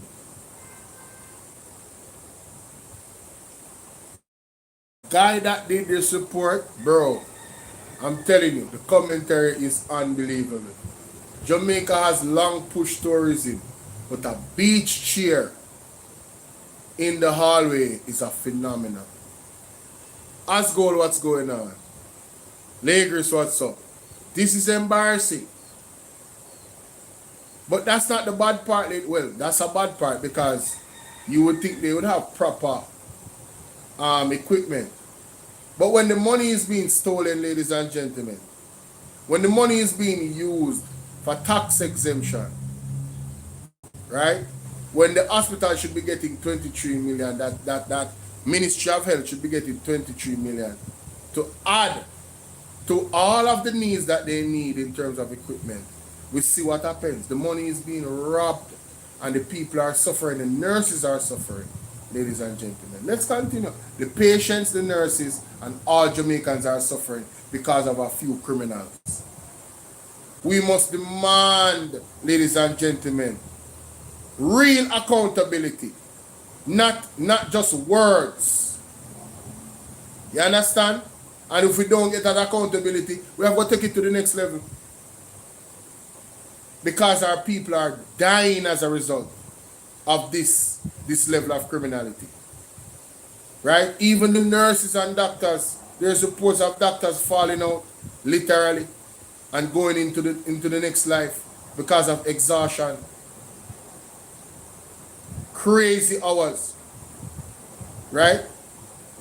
Christopher Tufton told them if you don't like it, leave when they ask for more money. Innit? Right? Something to that effect, I'm paraphrasing. Because you know them stay already. But they got 200 to 300% increase on their money.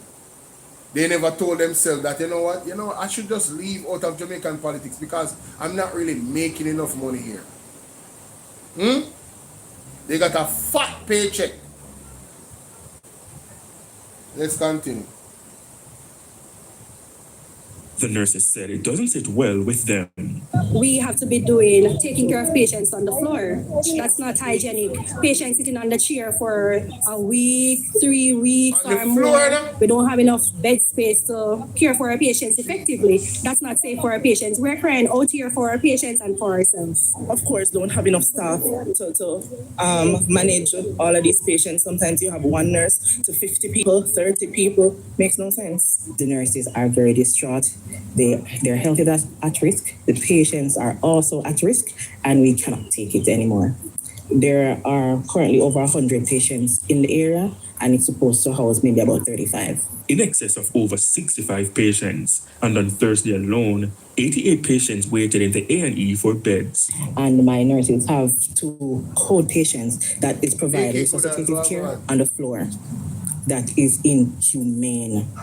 And at this time, the nurses just cannot take anymore. We even have some rodent infestation. They have communicated before, and we still haven't gotten a response. The hospital's management called a meeting about 10 a.m. with the displeased nurses. Following this to media, Dr. Delroy Frey, clinical coordinator for the Western Regional Health Authority, blamed Hurricane Melissa. Our facility was damaged and we are now running 156 beds. You can see right away that our bed capacity has been reduced by, over 50%. This has been a challenge for us. He added, a lot have been done, but the things require time in order to fix it. You see all this man we talk clearly, in my opinion, you're fully compromised. You're fully compromised because you know good and well that this issue is not today. But these things take time. Remember, say when you say 3 weeks, we are watching you, We are watching you here. Remember, say when you say 3 weeks. So make sure say everything fixed up at Cornwall Regional Hospital in a 3 weeks. Because I don't know. Remember, say hurricane gone from way October.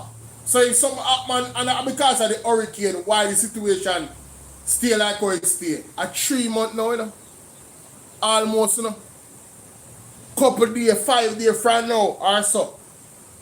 7 days from now, officially a 3 month. Zin, 3 months. And you come talk about a lot of things has been done. You know what? Let me just move on, because this is money I get more than. Regarding bed capacity.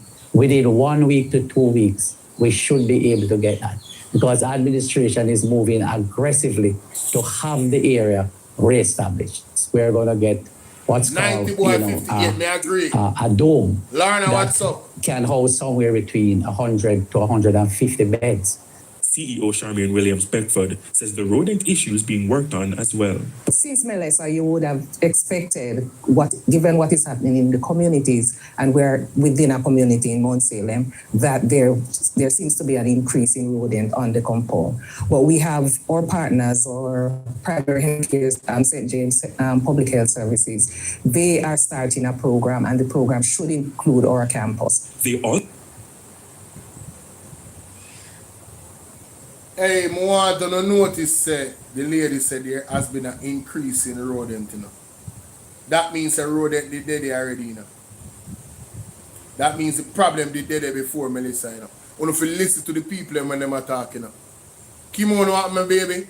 You have to listen to the people when they are talking, Jesus have mercy, Father God, take a case, take a pillow, take everything. Now, ladies and gentlemen, let's go to this, right? Mr. Dr. Alfred Dawes, one of my newest heroes. You understand? I put him on my hero list. I don't know about him. But Dr. Alfred Dawes is on my hero list. I pray that God put his angels and sorrow. You know, if God don't need no whole heap of angel. One proper angel around this man and nobody can touch him. God them try to poison him already, You remember good. And right now, he might unearth so high level of corruption in the Ministry of Health. Right? And everybody supposed to look at Christopher Tufton sideways with a big microscope. You understand what I mean, David? Yeah.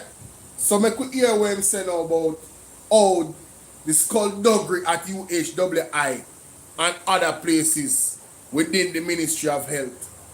How them go about them levels of criminality. Listen to this, ladies and gentlemen. That everything is fine. Well, here's the playbook. 1, sideline the clinicians. Keep the frontline doctors and consultants, nurses, and the end users out of the procurement decision-making process. That way, the needs list reflect management priorities, not patient care and staff priorities. If they are to be included, give them an option that is impossible to select when compared with the option that you want to be seen as chosen through a process that is above board. 2, use retrospective procurement, award contracts, receive goods, complete works, then hold a fake bidding process after the fact to create the appearance of compliance. 3. Abuse emergency provisions. Use the direct contracting and single source methods for contracts that should go to competitive tender, citing urgency even when no genuine emergency exists. 4. Don't keep records. If there are no contracts, no evaluation reports, no procurement files, then auditors cannot prove anything was done improperly. 5. Protect the powerful. When scandals break, create a review committee. Listen to me, ladies and gentlemen. Moving forward, because it's the number 4 we just mentioned a while ago, when it comes to the documentation, there needs to be an automatic prison term. Depending on how much money was not documented, there needs to be an automatic prison term. You see the surcharge, they need to upgrade the surcharge. If you don't have proper documentation, you forgot prison. I want back with money too. I think that is one of the only ways we're going to stop this from happening. We need stringent laws, just like Singapore, that battle corruption. You can't get rid of corruption altogether, you know. But you see, when you heighten the level of punishment, and man, the risk of them can't afford to be corrupt. You understand what I'm saying? Can't afford to be corrupt. That's where we need to go. Because if them continue like this with no documentation, nobody can prove that they really thief the money. We only can suspect. Right? And it's unfortunate because myself, Raleigh, Mr. Roberts, we suspect that they are criminals and they are thieves. But we can't prove it. We can't prove it 100%. It is immoral, it's unethical, it's mismanagement. But then when you have a leader that does not punish these things, a leader that has no integrity, you see where we're at. It goes around in a circle. And that's why so many of the people are frustrated. So I am suggesting on the board that as soon as we have a righteous leader running the country, Mr. Mark Golding, sir, get ready. Start preparing to remedy these situations. People need to go to prison if they don't properly document how our money is spent. That alone should send them to prison. I mean, they have a criminal record, so they cannot work in government again. You see those types of crime, automatically exempted from any type of representation. You can't be a counselor, you can't be a caretaker, you can't be nothing. We need a real change in Jamaica. And JLP is not going to get it. The JLP is not going to give us the change. They are a bunch of criminals, ladies and gentlemen. Elaine, big up. Can't believe them madness, brother. This is crazy. Absolutely crazy. Let's touch it back a little bit. No, man. No evaluation reports, no procurement files, then auditors cannot prove anything was done improperly. 5. Protect the powerful. Hey. When scandals break, create a review committee to kill the story, issue vague statements about procedural improvements, and wait for the news cycle to move on. Jesus. And 6, splinter the contracts so they do not meet the threshold for further interrogation. This is how a ministry gets away with financial murder. This is not about one drill, one hospital, or one scandal. This is about a system designed and maintained to reward the connected and punish the honest. A system where $521 million can be spent without a single piece of documentation, where tax exemptions meant to protect the patients are used to enrich private companies, and where the minister responsible continues to insist Good afternoon, that I'm everything Deidre. is iron and under control. In the next episode, we look at the people at the center of this system, the Manchester boys, they call them, and how their leadership has created a culture where speaking up is dangerous and accountability is optional. I am Paula, Dr. I'm Alfred Porter Dawes, Jones. and this has been UC on Life Support.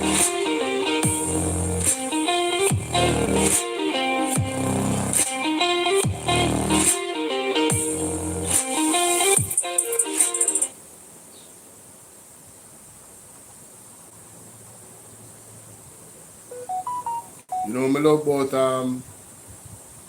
love about this thing now. I can pause the recording and just line up two videos. That me love with it. You know, like them both it bad. Come on, add this to this reaction. Because there's some conversations that happen on the radio that Mr. Wayne Lonesome put out that I want to add to this video.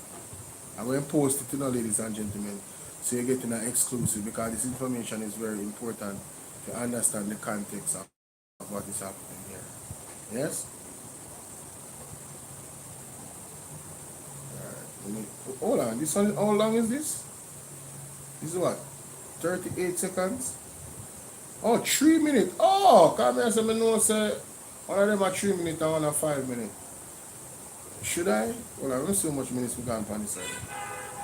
No, I'm going to left that one the other one. I'm going to just so me I say and then do the other one. So there you have it, ladies and gentlemen, a comprehensive breakdown of how these criminals actually get away with their criminality. And so, you know, what criminals do is get creative enough. So once you know the methodology of how they actually steal, they will improve on how they steal. So we need to, one, put real men of integrity in government to fix this problem. So this problem will not be fixed by the JLP. It's quite obvious.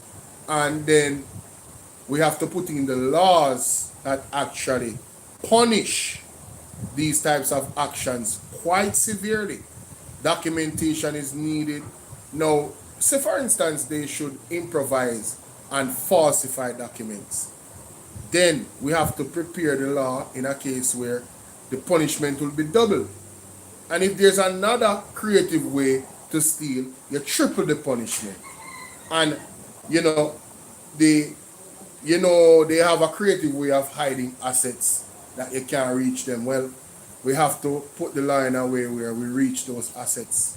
Because once you are found to be guilty of stealing tax dollars, all of your wealth, even your family, the ones that's very closest to you, your friends, are up for grabs.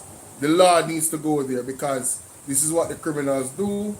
You know, they put the money through their friends and their families. You know how money laundering works, right? It's a very, very serious thing. So, homie, oh, wow.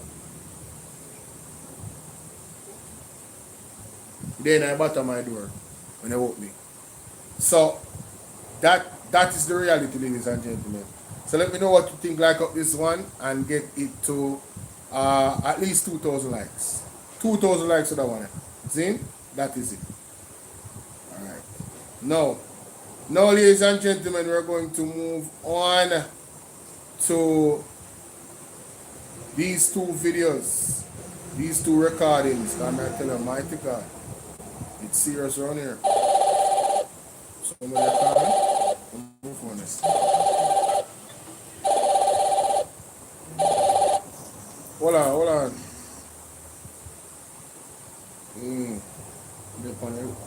They're on the live, yeah. We did live while I watch it.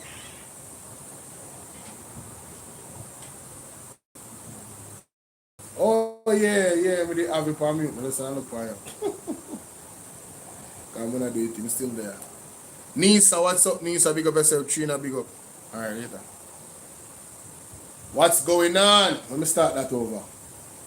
Ladies and gentlemen, the discussion around Chris Tufton's ministry made it to the radio.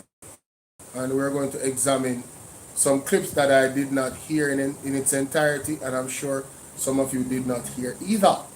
So here we go, ladies and gentlemen. I think I can scale this down a bit. Should I scale it down? I think I should. Yes.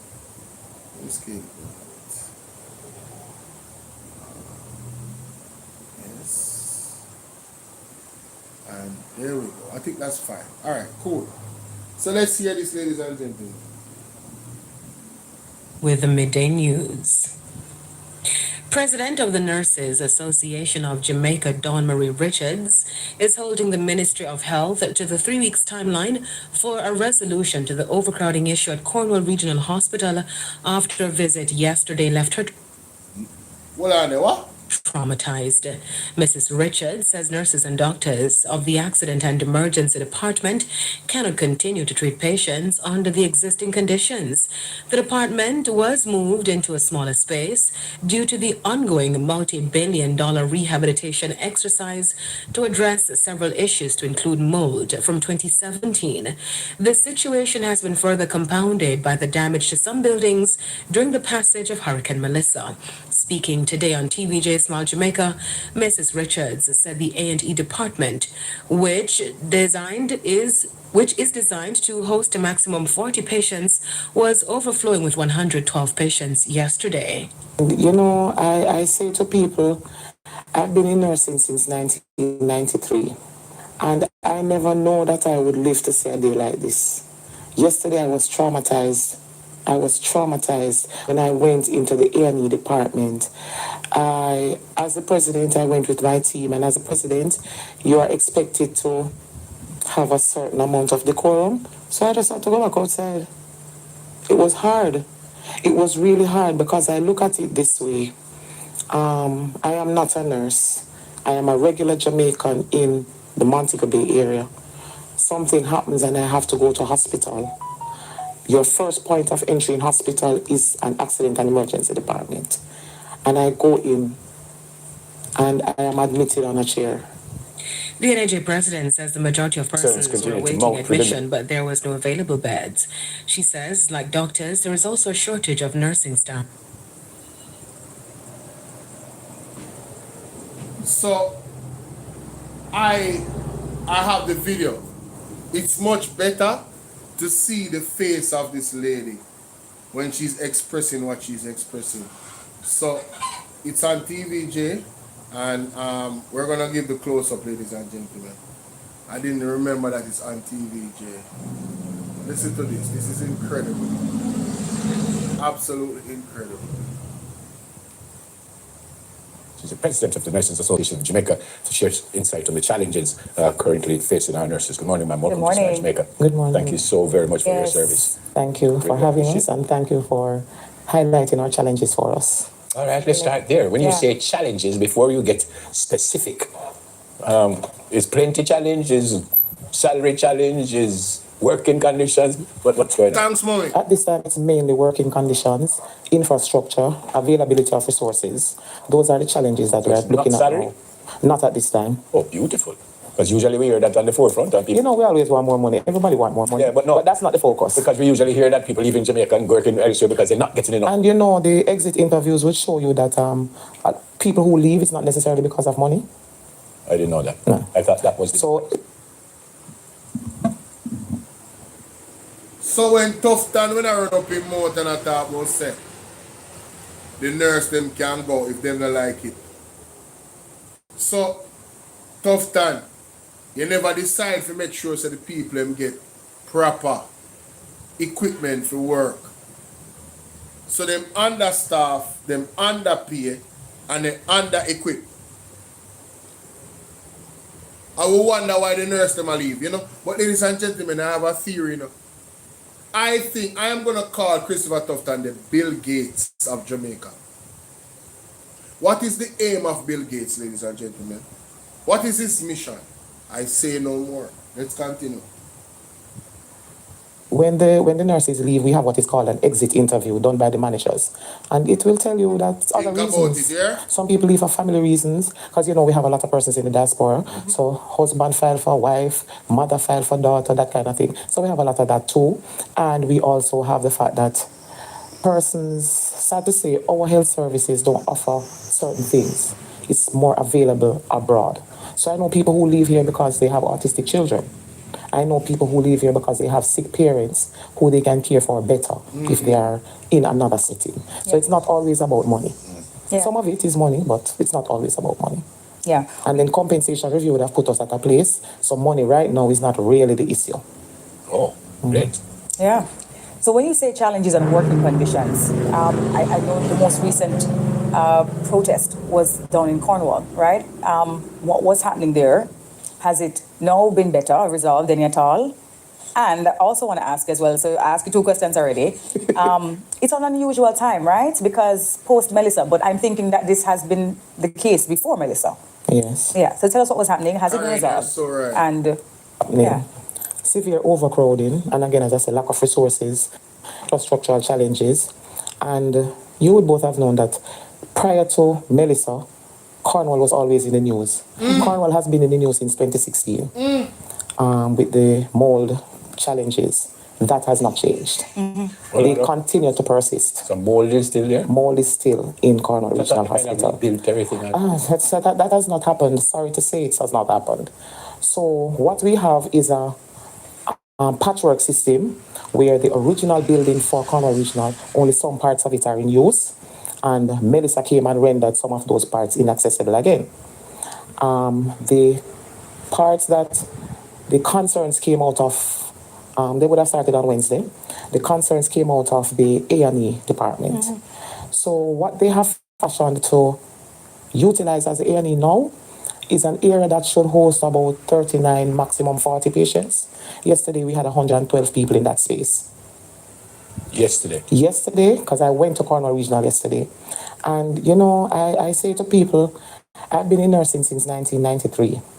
And I never know that I would live to see a day like this. Yesterday I was traumatized. When I went in. As the president, I went with my team. And as a president, you are expected to have a certain amount of decorum. So I just had to go back outside. It was hard. It was really hard because I look at it this way. I am not a nurse. I am a regular Jamaican in the Montego Bay area. Something happens and I have to go to hospital. Your first point of entry in hospital is an accident and emergency department. And I go in and I am admitted on a chair. I am admitted on a stretcher that is floor level. So when they say the persons are on the floor, they're not lying on the floor, but the stretcher is at floor level. How many nurses would be there for the 112? Yesterday we had 6 nurses. 6? Yeah. What would be ideal in a situation like that? I know it's 15 to 22. How much? 15 to 22. For the 100.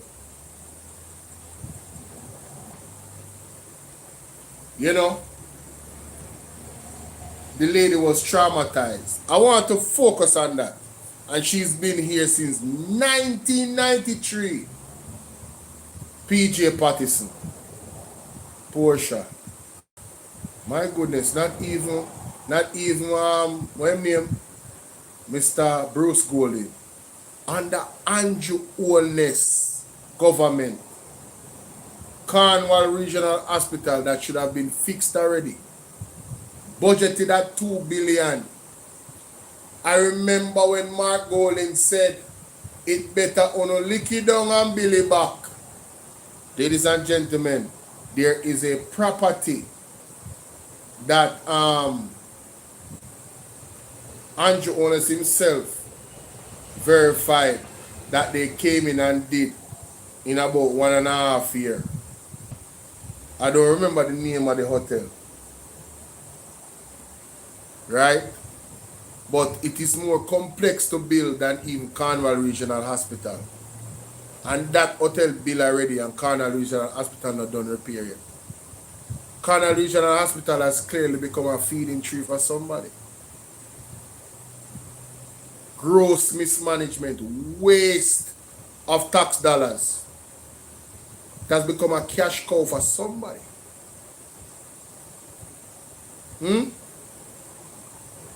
Ladies and gentlemen, at the end of the day, Jamaica, I only have to see it for what it is, you know. I only have to demand the results and the things that, actions that you want to be taken. We have to get very serious, guys, because this is way past a serious situation.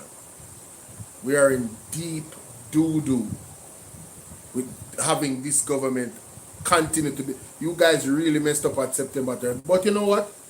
God wanted it that way so these things could be exposed while they were in government. Couldn't blame PMP for this. 10 years them they in a power for. This have nothing to do with the People's National Party. This is under their management, their watch. You understand?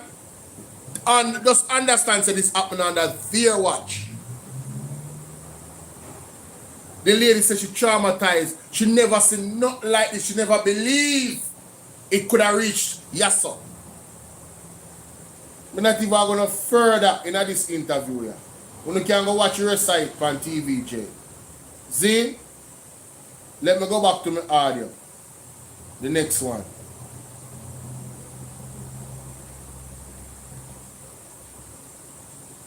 I'm Paula Ann Porter-Jones, and these are the latest stories from the Radio Jamaica News Center. Clinical coordinator at the Western Regional Health Authority, Dr. Delroy Frey, has raised concern over the slow pace of government policies regarding work on Cornwall Regional Hospital. Dr. Frey says it took a work stoppage by nurses and doctors at the institution for work to commence to ease the overcrowding at the facility. Dr. Frey says, at present, there are 289 patients being housed at the hospital, with close to 80 persons consistently awaiting bed space in the accident and emergency department. He says patient care needs to be prioritized. There are so many workmen in place on the wards looking at Block C, 7th floor, the delivery suite, the 4th floor, where we had constricted in bed space, working hard to get it. The question I am going to tell you, because I can't answer this, why couldn't we get that done before? We couldn't get that done before because of the policies that government have in place in order to get work done. And those things have to change because it's affecting how we do care for our patient. It's affecting it.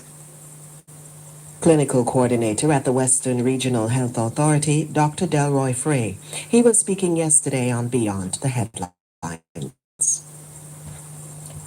President of the Jamaica Medical Doctors Association, JMDA, Dr. Renee Badro, says issues at the Cornwall Regional Hospital will not be addressed with the promised temporary fix by the government. Doctors joined nurses from the A&E department last Friday in protest over the poor working conditions. They argued that the department is bursting at the seams with over twice the number of patients that.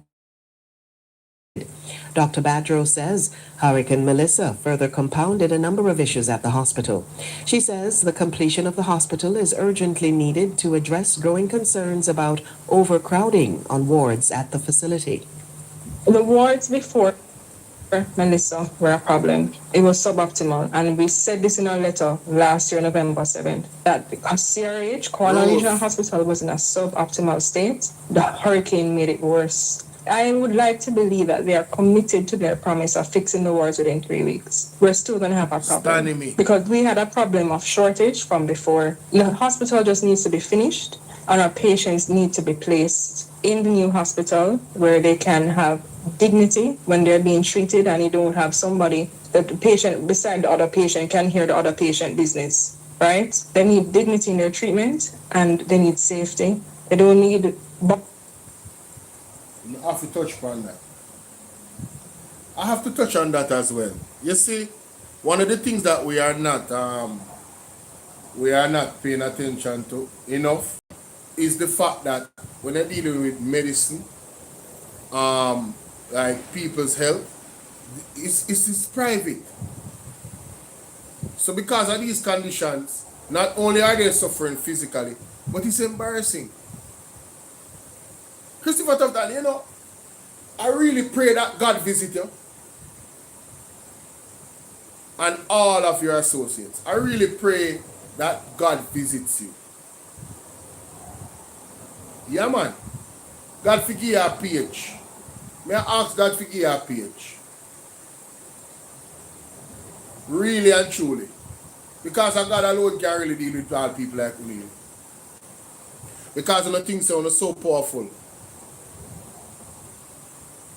One of the things that can just do what you do and no checks and balances. I really hope that God visit. You are just as worse as Andrew Holness, Christopher Tufton.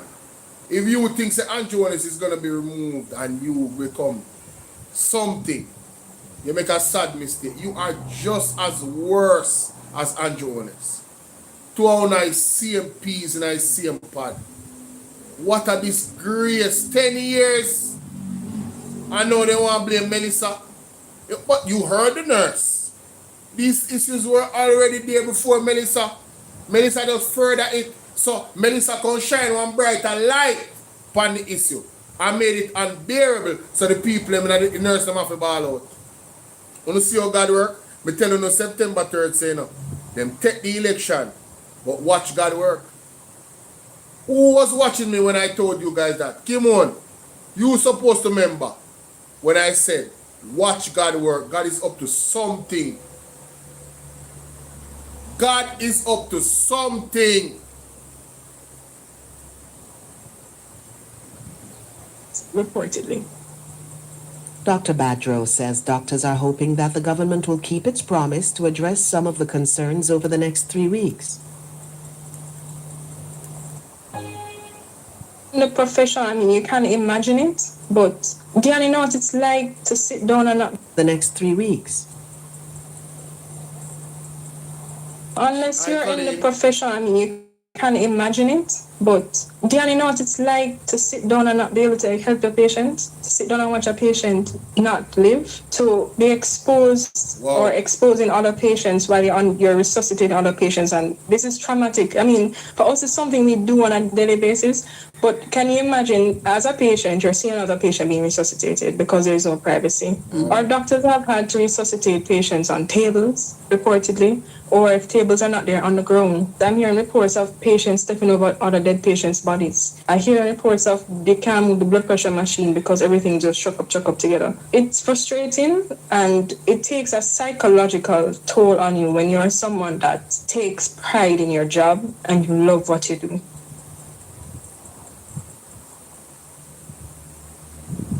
So the mental aspect. Now I see why some people dub Christopher Tufton as Dr. Death. Imagine nurses and patients have to be stepping over dead bodies. Guys.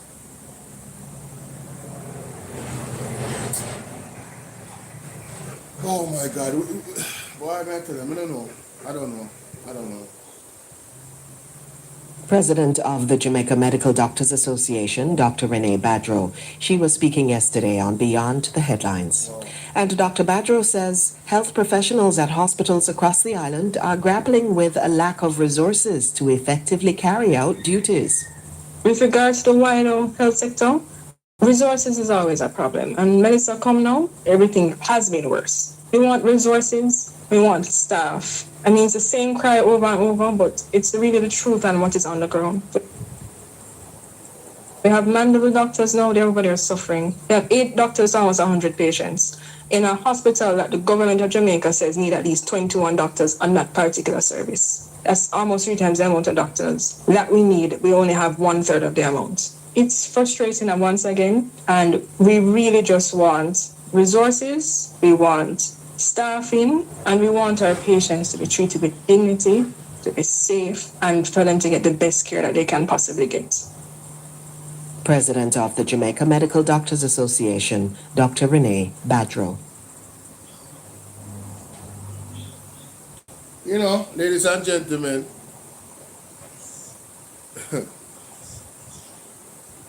I want to ask you a question.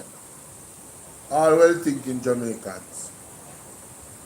If you ever work for anybody, and we must remember that the government works for us. We have to keep that in mind. If you work for anybody, you have an employer, you have a boss, you have a supervisor, you have CEO. If your supervisor delegates to you to fix a problem, and you fix the problem, and tell them you fix the problem, but then the problem wasn't really fixed, because as soon as a day passes, it goes back to the same problem. And this is a problem that is fixable, by the way. How many times do you fail fixing the problem before you're fired? That is my question. How many times? You heard what the lady said? This is an ongoing issue. It's the same thing over and over and over and over and over and over and over and over and over and over again. If you cannot fix the issue, you should be fired by default. Who is the head of the stream for the Ministry of Health? Christopher Tufton. Who is the head of the stream of JLP? Andrew Honest. So Andrew Honest, why you not fire Chris Tufton?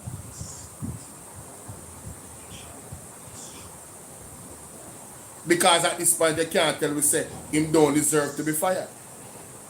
Not true. How you doing? Sun shining in East Portland. Celine, big up. Lennox. Right? How many times do you mess up before you're fired? That is the question. And that's what I'm going to leave you with for this reaction. How many times do you mess up before you're fired? How much chances do you get? 10 years. Cornwall Regional Hospital is being repaired and can't repair yet, and the estimate keeps going up and the monies keep increasing. How much more are you willing to take, Jamaica? How much more are you willing to? Do you think it's going to get better? You heard what the nurses said? This 3-week fix for the matter about now going to fix nothing.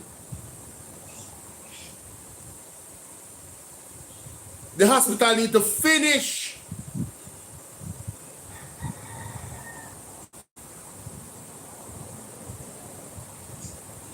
How much more are we willing to take? Remember, get this video to 3,000 likes. Share the video. Bless up the Cash App, bless up the PayPal, and bless up the Zelle if possible. Alright? Alright, we are going to move on to the next now. Mighty God, so much to cover.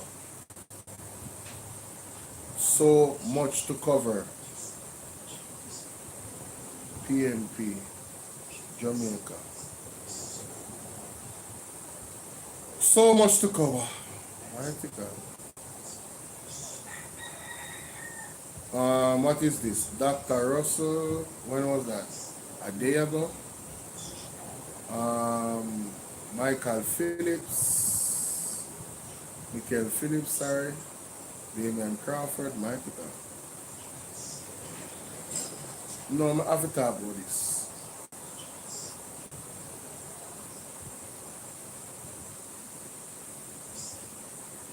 I have to talk about this. I have to. Also, Lord of mercy, why. Now, we don't want to rabbit hole anymore.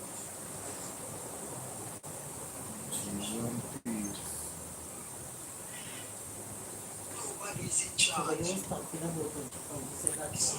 Huh? She said that's no pitch working on it. What that? I don't know for which one I'm ministry and that. She get all this and she says, that's no fix.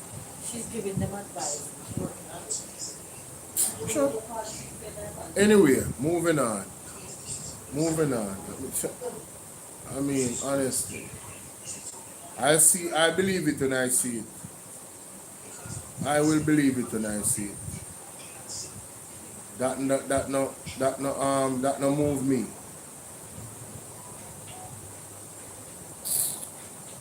That's all that soon fix. Soon. Yo, I tell you, say I didn't make a country mash up in a man. Yo, I tell you, boy. Anyway. Alright, so ladies and gentlemen, I'm a bit late to this, but this is very, very important that I do speak on this. Alright? In Parliament the other day, our man of integrity, Mr. Mark Jefferson Golding, came out pretty much swinging, ladies and gentlemen, in regards to what's happening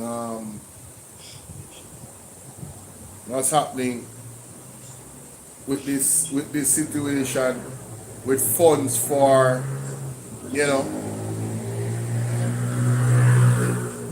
for resilience regarding climate change and so forth. A fund. And I don't know about anybody else, but the argument that he made, I don't see how is it the JLP can justify not following his recommendation.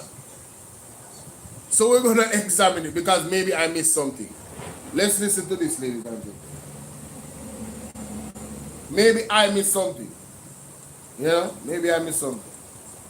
Clause 2, which would have, Minister, I had proposed an amendment to Clause 2, which would have deleted the proviso, i.e. all the words after annually in the clause, on the basis that given the situation we're living in, and the environment and climatic conditions that we face, the prudent thing would be for the fund to be continually built up year by year from what is really a modest contribution from the budget of 400 million as a minimum. Your response to that was saying, well, we have these other arrangements that are satisfactory, so we really don't need to stress the budget out any longer once we reach 10 billion. For the record, I don't think that's a satisfactory response. I think that we should continue to contribute to this fund. I agree with you that times have changed and have shown the importance of discipline around financing of disaster relief. I do commend the government for the efforts it has made over the years with that. I commend Dr. Omar Davis for being instrumental in the establishment of the CRIP, an insurance facility for the region. But we are where we are, and I think that we ought not to say, once the thing is at 10 billion, that we no longer have to make any further budgetary contributions to it. I mean, for example, the parametric insurance that we have is you can't say it's reliable. I mean, when Beryl hit, we didn't get a cent from the cat bonds, although the damage was very substantial. Your predecessor minister came here and explained the grid and the biometric pressure limits, and that we can't quite qualify. So although we suffered many billions of dollars of damage, way in excess of 10 from Beryl, and indeed there are people still reeling from Beryl who are not fully recovered.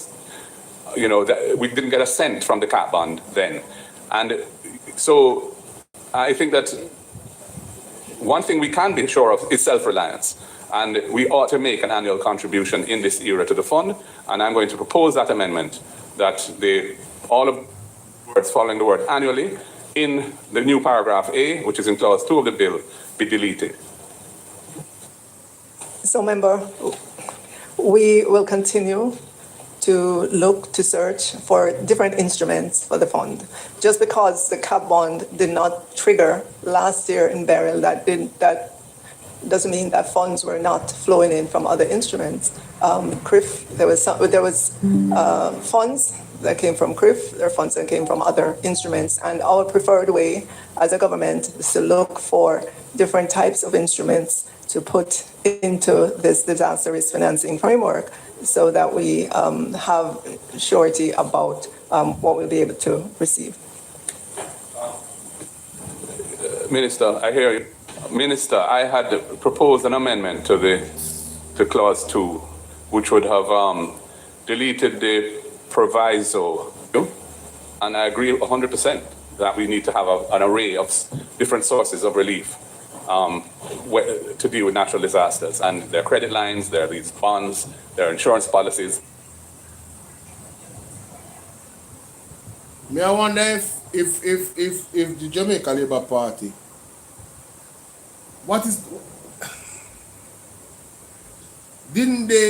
don't they understand that the money that they got from the other instruments were not enough? Remember saying Beryl Grace, ladies and gentlemen. Beryl did not hit us on fully, Patsy, what's up? People are still right now, as me go say Prime Minister, as Mr. Golding said, people are still right now not recovered from Beryl and getting help, Fishermen, all different type of people, Let us be very clear about that, in case some people don't know. So I don't understand the reasoning. Maybe something is wrong with me. What is the reasoning for not putting the money out of the budget? Make it make sense. Give us a detailed reason. These are some of the things that I think Jamaicans should vote on. And I think I have to question the credibility of climate change. When the government makes a decision like this, they basically tell the opposition, say, listen, when the business what we want to say, right? We're going to do it our way. And it is the same modus operandi. And guess what? UHWI report comes out. Because it's the same modus operandi, we're going to do it our way. Even if it damages the country, they're going to do it their way. Even if the people don't believe in it, they're going to do it their way. I'm confused. Who is the boss? Us or them? Who is the boss? This is incredible. If climate change is so real, how can you not put the money in the fund for us to be self-reliant, not borrow money from other entities, not depend on other countries, but self-reliant? How do you explain as a government not looking to be self-reliant? Because that's basically what they're saying. But let's hear the Prime Minister answer, because he came in and tell me if it makes sense to Uno. Tell me if it makes sense to Uno. Is why are we capping our contributions from the budget?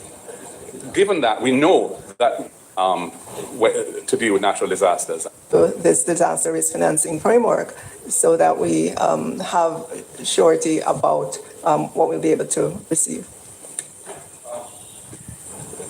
Minister, I hear you, and I agree 100% that we need to have an array of different sources of relief to deal with natural disasters. And there are credit lines, there are these bonds, there are insurance policies, etc., and there's the budget. Now, the point really is, why are we capping our contributions from the budget? Given that we know that whatever it is, the totality of what the coverage that we have is a fraction of the damage that these massive disasters can cause. The physical damage from what Melissa has been quantified with reasonable accuracy at, I think, 8.8 billion US. That's a physical damage to Jamaican assets, private and public. Not to mention the non-physical losses, the damage to business and the economy and so on. So the sum of the total of what you're expecting by way of flows for this fund, including the cat bond and the credit lines and the CRIF insurance, etc., is $115 billion, which is not even 1 billion US. So it's not even, it's about 15% of the physical losses that the country has sustained. So to say that we're gonna cover it in other ways is really fictional. And that is why I propose the amendment I propose. But anyway, the minister is not in favor of it, we can move on. Minister, if I could. Prime Minister, your mic is on. Thank you, Chairman. The leader of the opposition's point is not to be dismissed. And I interpret what he's saying to be that the National Disaster Risk Fund should be at its highest level possible. And nobody argues with that point. But remember the framework that we have, where we have different funds for different levels of risk. So the National Disaster Risk Fund is meant to be your first call, essentially, to deal with what is usually described as low intensity, low risk incidents that occur. And therefore, what the Ministry of Finance is trying to do is to gauge what that kind of low intensity disaster, low risk disaster would be. And then if you go past low intensity disaster, then there is another kind of instrument that addresses it. And I think that they have come up with that framework, which works. So it's not that we don't want the fund to be huge, but remember, when we sequester funds from the consolidated fund, it increases the fiscal pressure because you can't use those funds for anything else other than disaster. So it's a balancing act. And I think that where we are with the threshold that we have set, we have struck the right balance. So it's not to dismiss the validity of the argument, but bear in mind what we have said.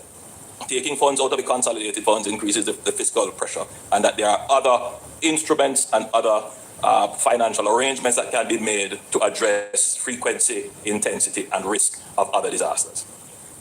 Chairman, Mr. Chairman, just for the purpose of accuracy, I just want to make a couple of points in response to the Prime Minister. First of all, we're not talking about modest or small losses here, because in order to draw down any money from this fund, the Fiscal Commission has to certify that the estimated fiscal impact of the disaster is at least 1.5% of GDP, which I think the Minister indicated is over $50 billion. So we're talking about substantial disasters is what this fund is for. Secondly, all of your matrix or layers go into this fund. So the cap bond proceeds come into the fund, because if you look at paragraph B of 13A, it says all amounts received by the government from the triggering of national disaster instruments held by or on behalf of the government all come in. There are different sources of what goes into this fund to fund the losses. My only point is, I don't see the relevance of saying that once you get to 10 billion from the consolidated fund over time, you no longer have to make the annual contribution to it of $400 million. 400 million Jamaican dollars is what the law says you have to make available each fiscal year to this fund, but it caps it at 10 billion. And what this amendment does, it says, once you reach 10 billion, you no longer have to make those contributions. I'm just questioning that the sense of that, or the prudence of that in the era in which we live. I only made this point in response to yours because I just wanted to make it clear the overall parameters of how this fund works. Minister.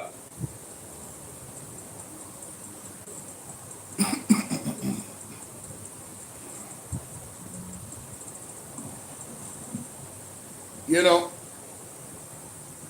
I have to give a round of applause to the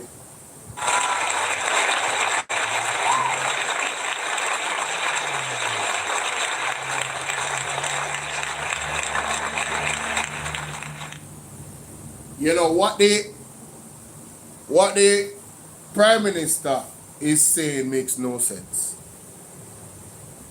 Especially when I listen to what Mark Gordon is saying. The amount of money, a big amount of money are coming in. Like 50. You hear what I'm saying last part, the figures. And they're talking about they want to gauge, they think. So what happens when your thinking is flawed? When the reality hits? Juice Lips, what's up, my darling? What happens when reality hits, ladies and gentlemen? Wouldn't it be more prudent, as the man said, to make sure that you have as much as you can? That way, you won't be short. Or you could be even as close as you can be to what you would need to get back on your feet more quickly. Remember, the physical damage, ladies and gentlemen, estimated by the World Bank is somewhere in the region of $8.8 billion. So why would you stop contributing to the fund and have a cap on it? Somebody make that make sense to me. Who knows if next year we're not going to, or this year, we're not going to have a bigger monster. Remember that a record monster hurricane hit us, I think it's top 5 ever that ever hit the earth. How can you gauge? How can you underestimate the potential of something like that happening, or even worse, if climate change is real? Is climate change real? Aren't you honest? Does your government believe? And then it makes me go back to the statement he made about the other hurricane that is on its way already. So Andrew, like how you have a knowledge of the other hurricane that is on its way already, why aren't you preparing in a more prudent manner? I put it on it's on my TikTok, it's on everywhere. I never said it. He said the other hurricane that is on its way already. That means a farm. Because hurricane have a farm for the on the way already. You know. It's out there somewhere. I don't know if it's in the space. I don't know which part of the earth it is, but it's on its way already to Jamaica. Not my word. I don't know how long it's going to take. Because remember say Hurricane Melissa did move slow enough at first, you know. So I don't know where this hurricane is developing when I talk about. So with that said, like how you know some other hurricane is as already, you don't think it's prudent for us to put as much money as possible in that fund? You think the money must not make no sense? The excuse the money make to not do it don't make any sense. And this is where I question whether or not they actually want us to be self-reliant. It's like we have leaders, in my opinion, that want to make it appear as if they mean the country well, when really and truly they are enemy of the country. No, Colleen, it's laughable. It is laughable. Lord have mercy. No, you know, say Monica not easy. Monica say on the road that it developed. You know, you don't say, you have behave on yourself. You have behave on yourself. Thank you very much, keep it honest. Hurricane when it's not hurricane season. The man said, the other hurricane that is on its way already. So me I ask him, yo, how comes me not hear nobody else talk about that hurricane? I mean, hear no meteorologist talk about the hurricane. Mr. Weatherman on TikTok, me not hear him talk about on YouTube, me not hear him talk about it. And Andrew, when it's alone, me hear talk about another hurricane that's on its way already to Jamaica. Where it come from, me don't know. But ladies and gentlemen, me don't want to think about that situation with Mark Golding in the parliament. Do you guys think Mark Golding's suggestion is more prudent, or do you think the government is you know, for them position is better? Hit the like button, share, get this video to 2,000 likes. Thank you very much. See you on the next one. Alright. Now we are going to get to this lady now. No, we can't get to that. We have to get to this. I have to go back on the medical side of things. No joke about it. Because it gets worse than when we think right now. It gets worse than what I thought. Ladies and gentlemen, can you believe what we're hearing? Can you believe it?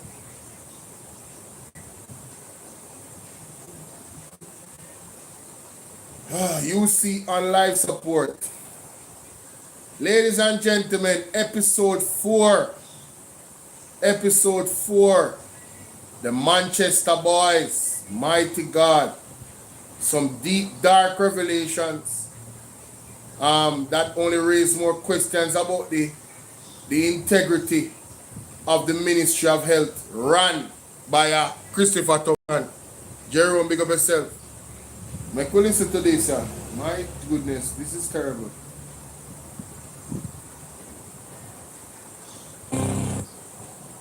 Hi, I'm Dr. Alfred Dawes, and this is UC on Life Support.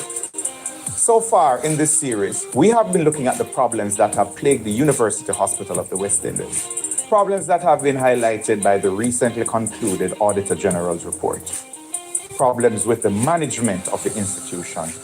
Issues with procurement irregularities that have resulted in the loss of tax revenue, as well as $1 billion unaccounted for by paperwork associated with the procurement process.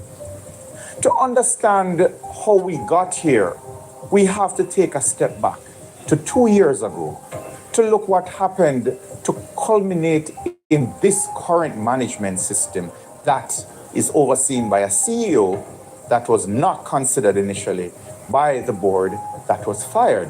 by the Minister of Health.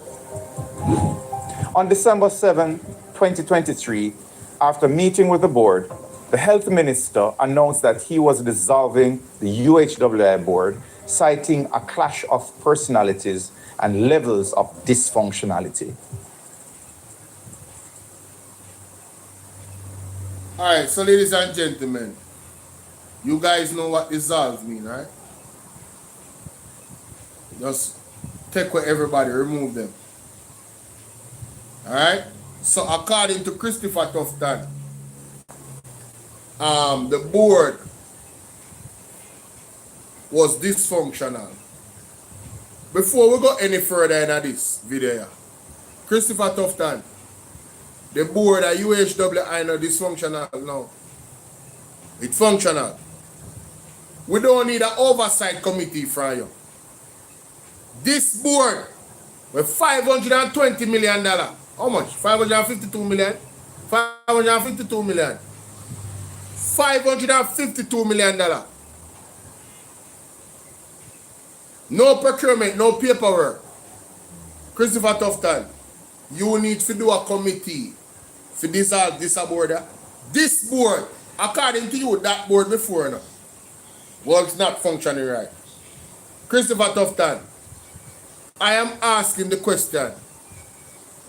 Compared to the board before and this board, was this corruption happening with this board at the last board? The same corruption happening in this board now where you have with the Manchester boys. That corruption was happening before. This level of dysfunctionality that is here with this board. I think that's why the argument stopping up. This is where the argument finish. And the Jamaican people for demand say them people have to get fired. The board that was there that you dissolved at that point, where you say dysfunctional, was this type of madness and corruption happening and dysfunctionality? At that point, ladies and gentlemen, I think we need to go back and we need to investigate that to understand what was happening then. That why Christopher Tufton dissolved that board? Because it's his decision, you know. This is what is coming out right now. Was anything like that coming out? Did we see anything like that happening? Did we hear about any nastiness like that happening with that board? I think the answer is no, but I'm asking the question. I think it doesn't even come close. At that point in time when he decided that the board should be resolved. Let's go back. Let's go back, ladies and gentlemen. Very interesting. That's why you see, sometimes, you know, you have to listen over these things, you know. And let it soak you, you know. Right? So you can actually catch. I don't know how some people learn. But when you read over material, especially when you're doing critical analysis and you're doing investigation, when you read over and listen over material, oftentimes, alright, Mr. Will Rattigan, for example, as astute as he is in investigating, you ever listen to him and him tell you how much time he read over the IC report? Because sometimes you miss things. There's something there where you're supposed to want light bulb supposed to click in your head and you never did see. You never did hear. You see it, but you never did register. That just registered to me a while ago. Because I've listened to this before. And I never thought about that. Christopher Tufton, have you seen worse levels of dysfunctionality now than the board before? And if the answer is yes, why are you creating an oversight committee? You need to fire your friend them, the Manchester boys. That's what you need to do. But let's continue. On December 7, 2023, after meeting with the board, the health minister announced that he was dissolving the UHWI board, citing a clash of personalities and levels of dysfunctionality. Listen to this. The move followed the resignation of the board chairman, Wayne Chai Chong, effective December 4, 2023. But that is only the ministry's version of events. The former chairman publicly rejected the claim that the board was dysfunctional and instead accused the minister of ministerial interference and overreach in the work of the hospital board, You hear that? particularly around the recruitment of a new CEO. According to Chai Chong's account, the board had embarked on a global search for a modern professional CEO for the UHWI. Over 30 qualified individuals were shortlisted, interviewed, and rigorously assessed. From that pool, the board selected a high experienced candidate from the United Kingdom, a world-class CEO who specialized in turning around complex hospital systems.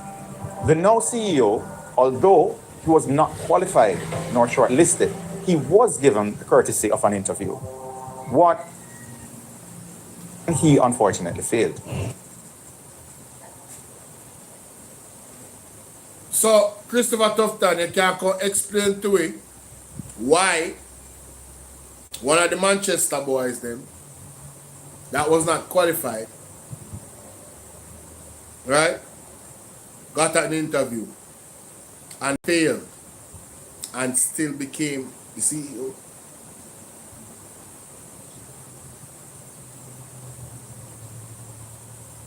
I don't mean say so. We want you to explain that. Christopher Tufton, is there any truth to that, Christopher Tufton? Huh? Mighty God of Daniel, what can go so? And then we're not even going to look at the former CEO's accounts of against what you said happened and why you dissolved it. We're not even going to look at that. We're going to bypass that because that's between you and him and what him say against what you say. But this are the factual part. How the whole thing go and who get the job versus who was most qualified for the job. Christopher Tufton should be imprisoned. Christopher Tufton put the lives of the people in danger that went to that hospital, the children's lives in danger with this level of appointment that caused gross mismanagement and skullduggery and thievery. All of them forgot prison. Every one of them. That's my opinion. This is unbelievable, you know. Mighty God. The selected candidate flew to Jamaica on a familiarization visit. When she requested a meeting with a senior member of staff at the University Hospital, she was snubbed. Staff recount that a senior director refused to meet her at the initial set of meetings arranged, sending a clear signal that she was not welcome. Yes. The minister, by some accounts, met with her, but that meeting was not friendly. The result of those meetings was that the potential candidate turned down the offer, as it was clear to her that neither of these key officials were welcoming her for her professional management skills at the University Hospital of the West Indies. Wow. The board's effort to bring in an independent CEO with no political baggage was effectively sabotaged from within.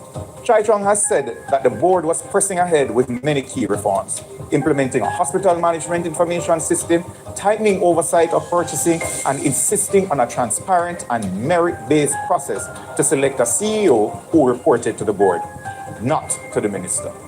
The ministry, meanwhile, rolled out its own language about a governance reset and a new look for the board that should supposedly realign the UHWI.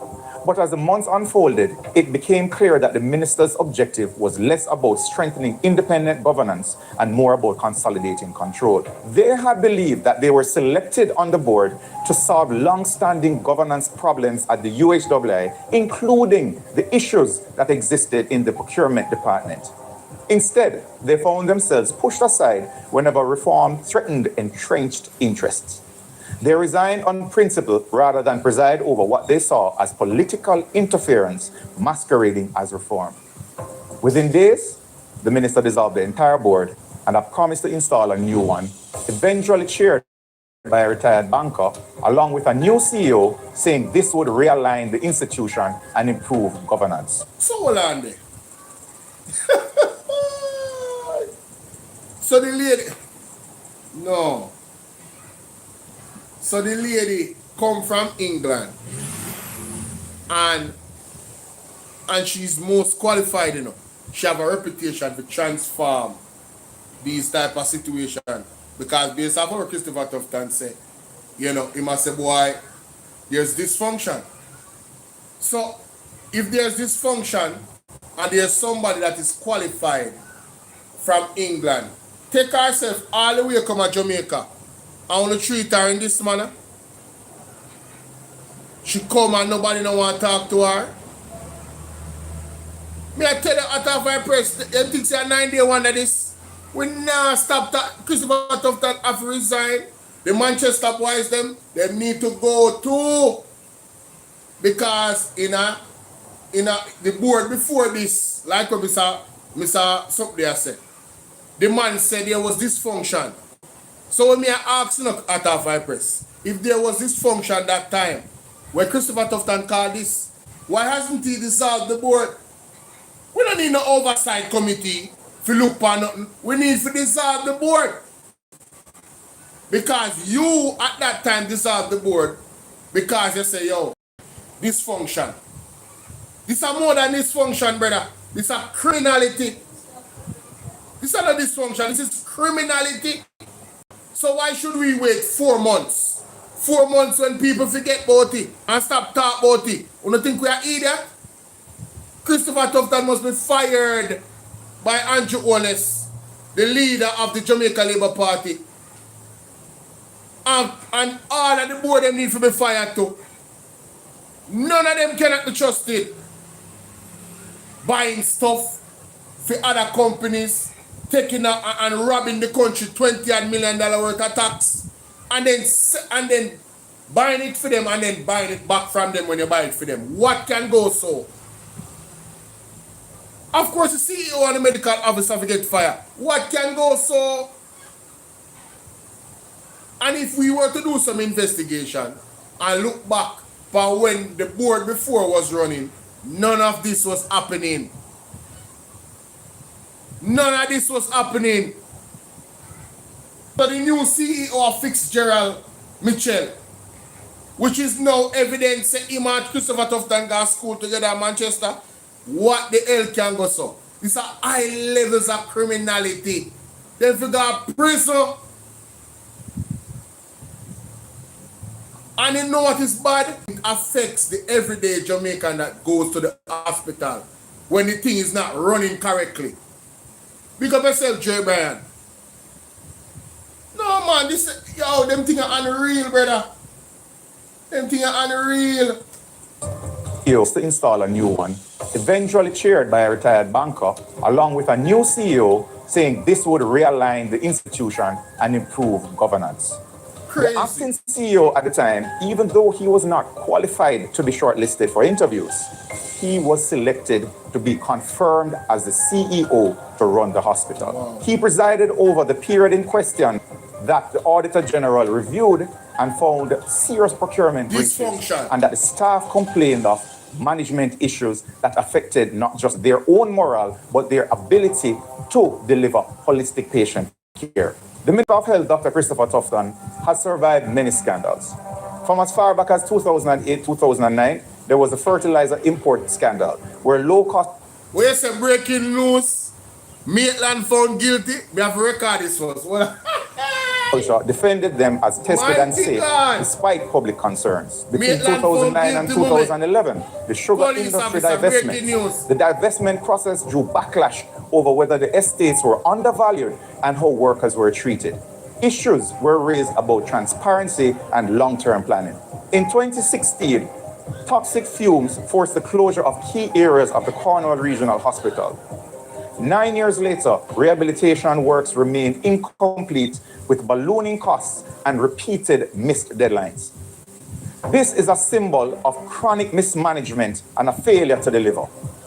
$24 billion later, after an initial estimate of $2 billion, we are still without a functioning Cornwall Regional Hospital, a hospital where up to recently, doctors and nurses have staged protests about their working conditions. Between 2017 and 2021, the Jamaica Moves campaign came under scrutiny by the Integrity Commission. The IC found procurement breaches in 15 contracts worth $78.6 million, all awarded using direct contracting.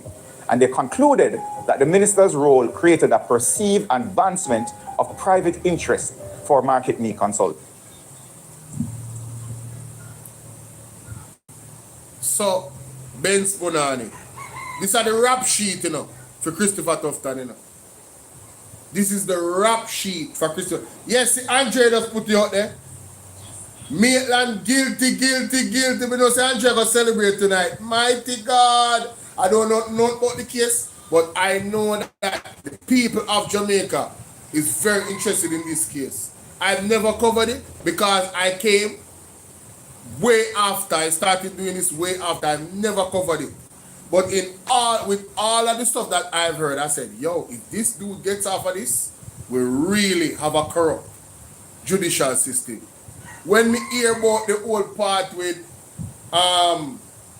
the neighbor and the Cameron, then I said, what? So this a person that going to testify, then you know most that person. He might go appeal, obviously, but in Africa jail, and you never got jail when I look on the judicial system one way, brother. I not tell no lie. But anyway, back to this. Back to Market Me. Mighty God. Funeral home operators expressed concern that contracts were being taken away from existing providers and given to Archer's Funeral Home for the storage of bodies outside of the Kingston and St. Andrew region. Jesus. Taking bodies from KPH and storing them in Spanish Town at the funeral home owned by a JLP councillor in the Minister of Health constituency. Yo, no, Christopher Tufton. No. A JLP councillor in a Christopher Tufton constituency. You know, I've never understood the whole thing about the funeral home thing. You mean if you tell me, say, oh, Christopher Tufton still have one job? All the people at Jamaica no rise up. No, I understand the frustration at our press. Jamaica wrong with you. What is wrong with Uno? Brother. Yo, this them man I think no normal, yeah, man. Yo, Jaja. Yo. Did not sit well with the Jamaican public. Sir.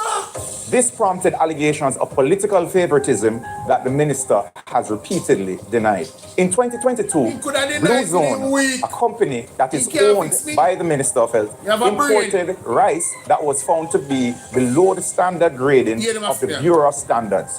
Yet, the National Compliance and Regulatory Authority cleared it the same day. The brief that we have looked at notes a serious conflict of interest and regulatory leniency. No one can explain this day why a rice would be exempted from the usual scrutiny that other importers face. So, ladies and gentlemen, the rice come in without the scrutiny. So basically, they put the health of the people of Jamaica at risk. Because if I am the person that is sending in the rice, am I going to tell you that the rice is not safe?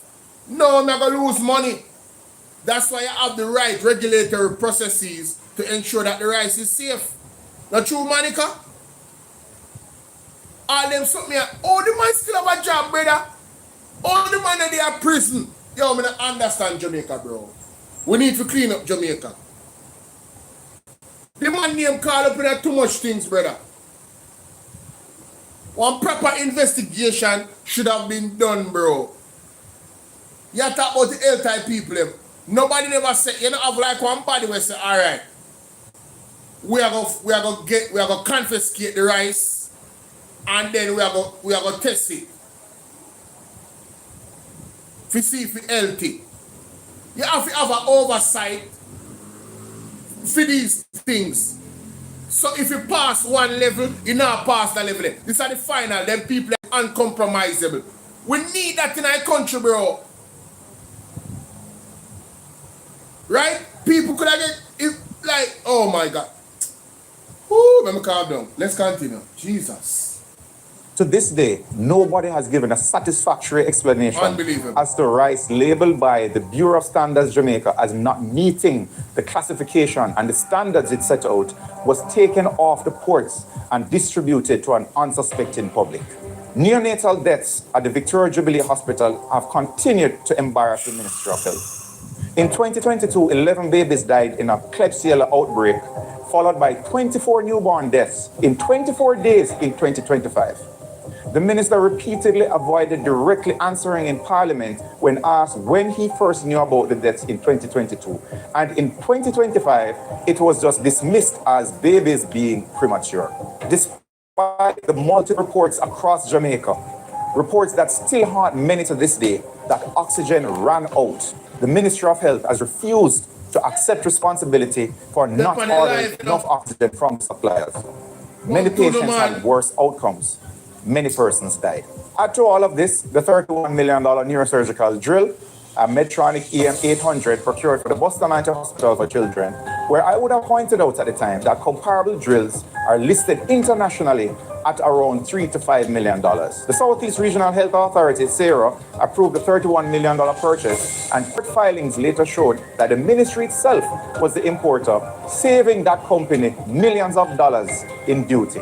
Yet, that role was never clearly disclosed in public statements. Now, in 2026, the Auditor General finds that at the University Hospital of the West Indies, under the ministry's watch, 51 contracts worth $500 million have no procurement records, and that the hospital's tax-exempt status was misused to import goods for private entities.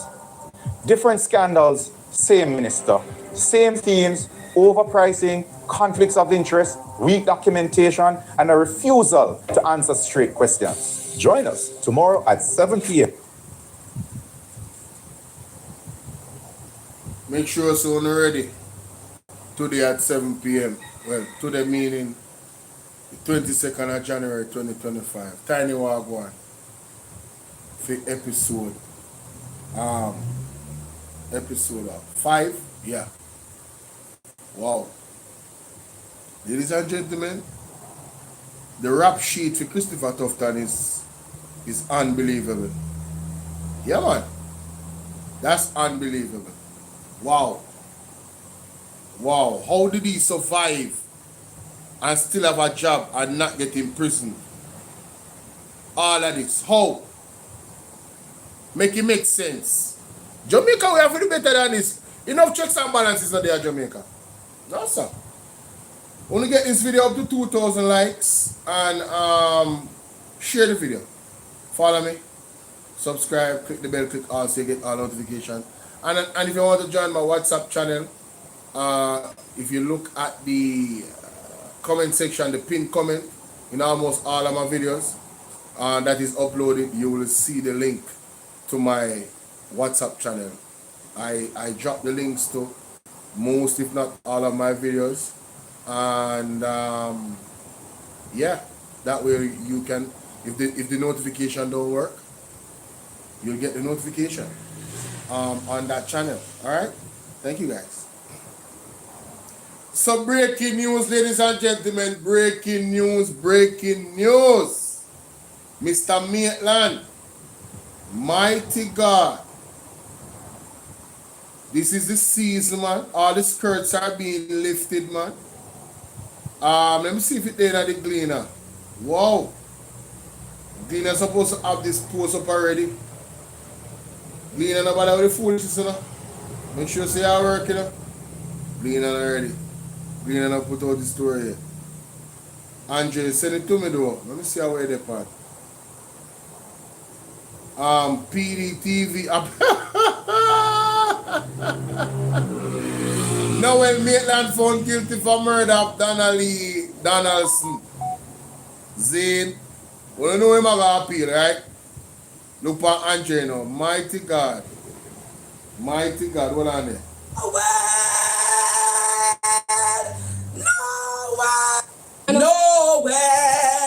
Nowhere.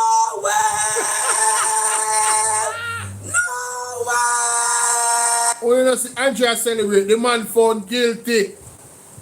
The man found guilty. Get what? Angela, what there, man?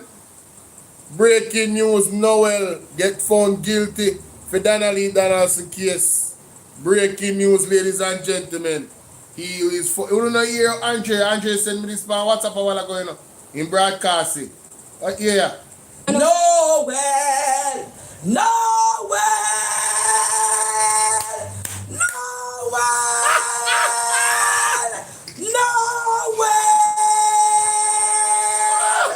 Jamaica, I told you, partner draw, Mama Sophia and all of us, the mothers who stood up and make sure we demonstrate till them lock him up.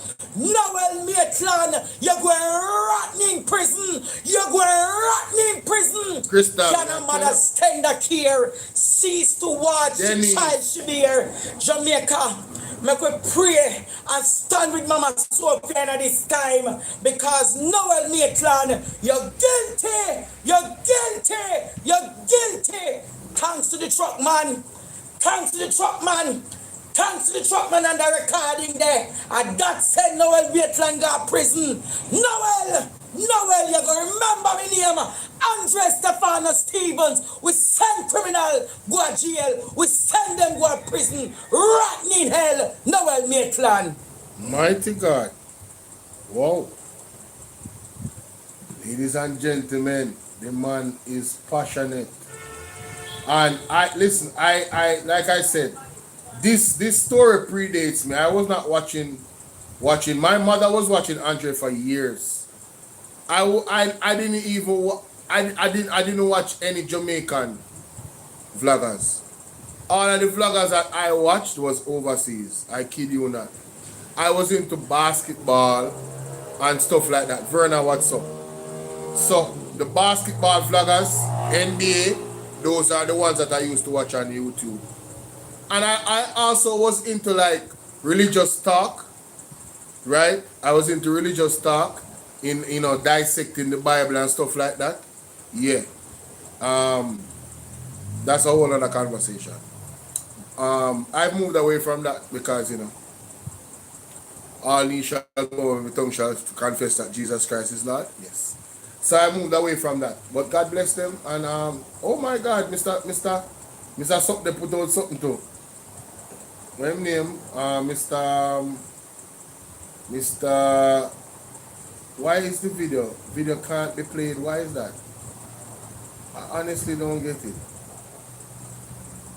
Somebody sent me something on WhatsApp and the video cannot be played. Yeah man, we are say. Breaking news, ladies and gentlemen. Noel Maitland is found guilty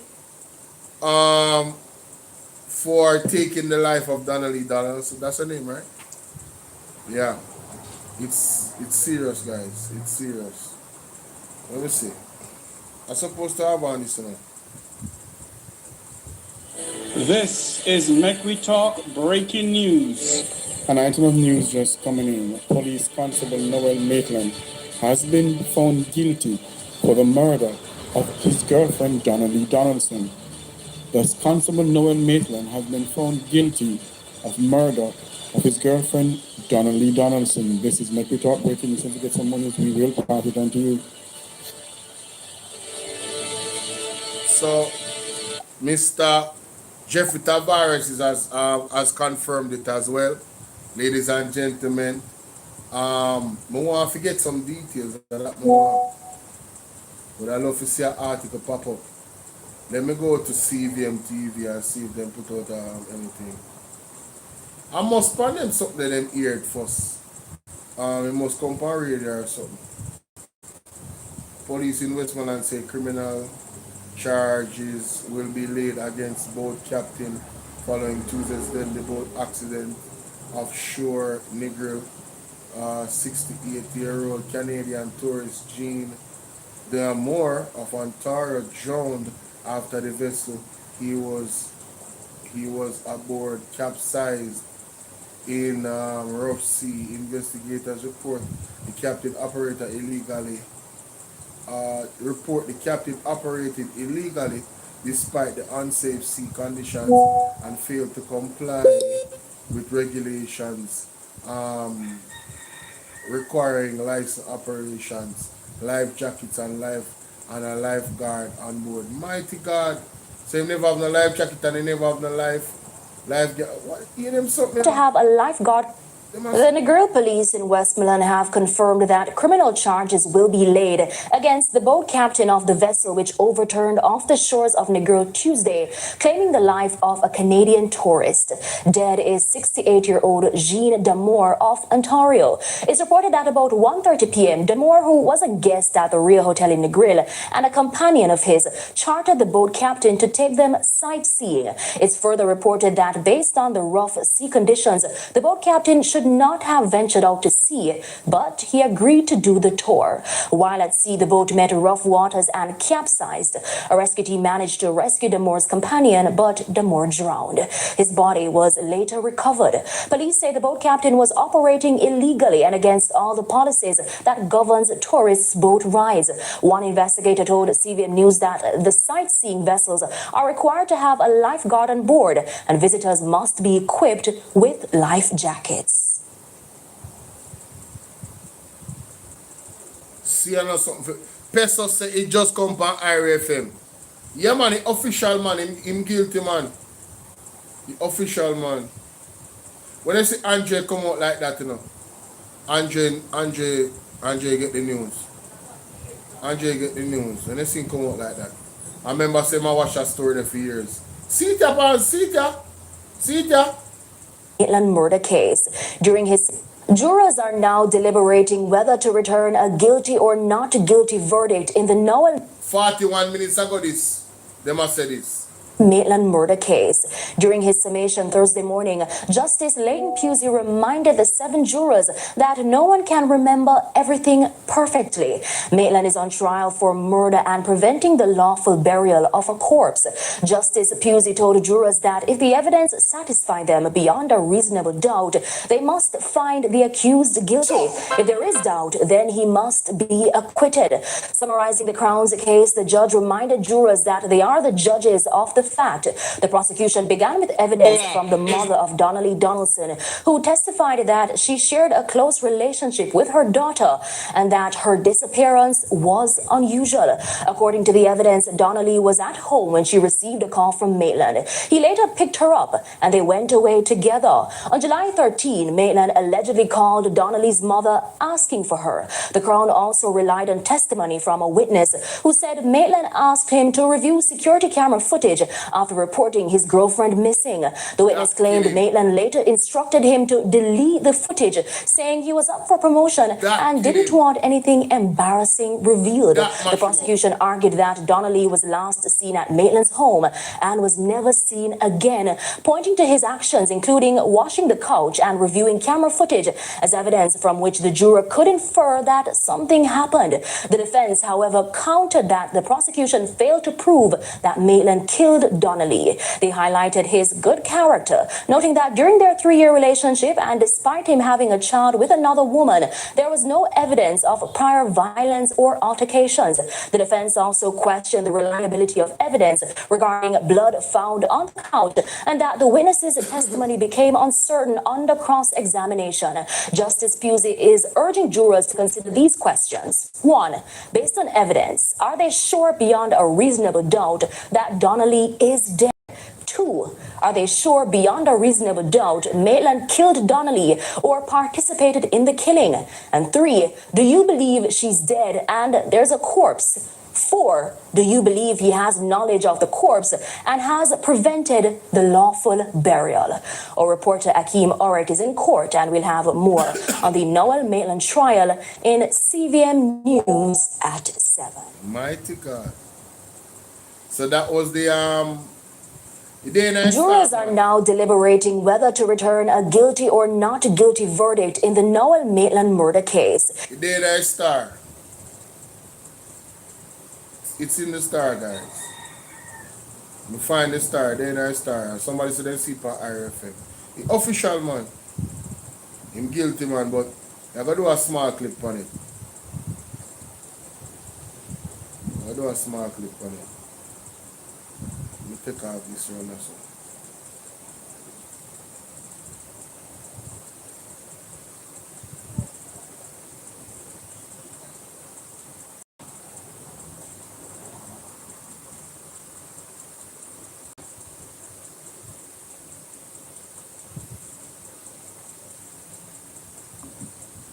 Ladies and gentlemen, breaking news, breaking news.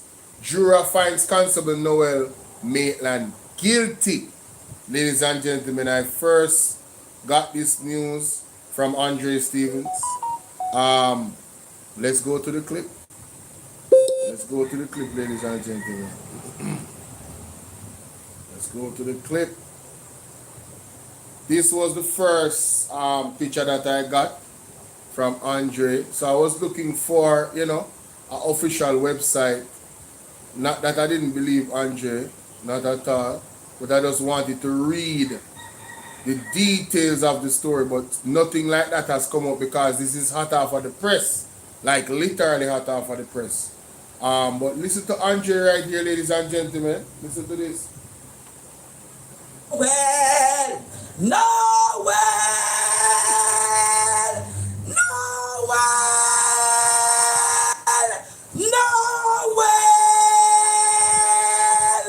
Jamaica, I told you, partner draw, Mama Sophia and all of us, the mothers who stood up and made sure we demonstrate till them lock him up. Noel Maitland, you're going rotten in prison. You're going rotten in prison. Can a mother stand up here? Cease to watch the child she bear. Jamaica, make we pray and stand with Mama Sophia at this time because Noel Maitland, you're guilty. You're guilty. You're guilty. Thanks to the truck man. Thanks to the truck man. Thanks to the truck man and the recording there. And that said Noel Maitland got prison. Noel, you're going to remember my name. Andre Stefano Stevens. We send criminal go to jail. We send them go to prison. Rotten in hell. Noel Maitland. Mighty God. A passionate Andre Stevens there, ladies and gentlemen. A passionate Andre Stevens. But can you blame him? Giving how close he is to the situation over the years. I'm going to go to the Observer because somebody told me that the Observer actually has it. So it must be on their story and I can get a link. And that's what I want. I want to really hear the details where the jurors are concerned. Yes, so let's get to it. Yeah, here it is. That's not that's the previous one. That's not it. Okay, alright.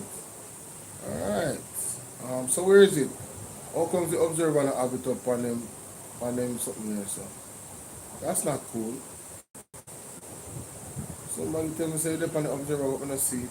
But it's on the Observer, you are urged to use common sense in the verdict. That's what I see. I don't see any breaking news from the Observer in regards to.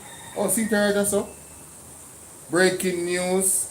Maitland cop convicted with murder of Donnelly Donaldson. Yep. It says here that police constable Noel Maitland has been found guilty with the murder of his girlfriend Donnelly Donaldson. The verdict was delivered moments ago following weeks of testimony in the closely watched trial at the Home Circuit Court. He was also convicted of preventing the lawful burial of a corpse in relation to the July 12, 2022 disappearance of his 24-year-old girlfriend. So there's a charge for preventing burial as well. Lawful burial. Mighty God. Donaldson, who was a social media influencer, call center employee, and an entrepreneur, was last seen at the Chelsea Manor apartment in St. Andrew, where Maitland lived. Wow, ladies and gentlemen.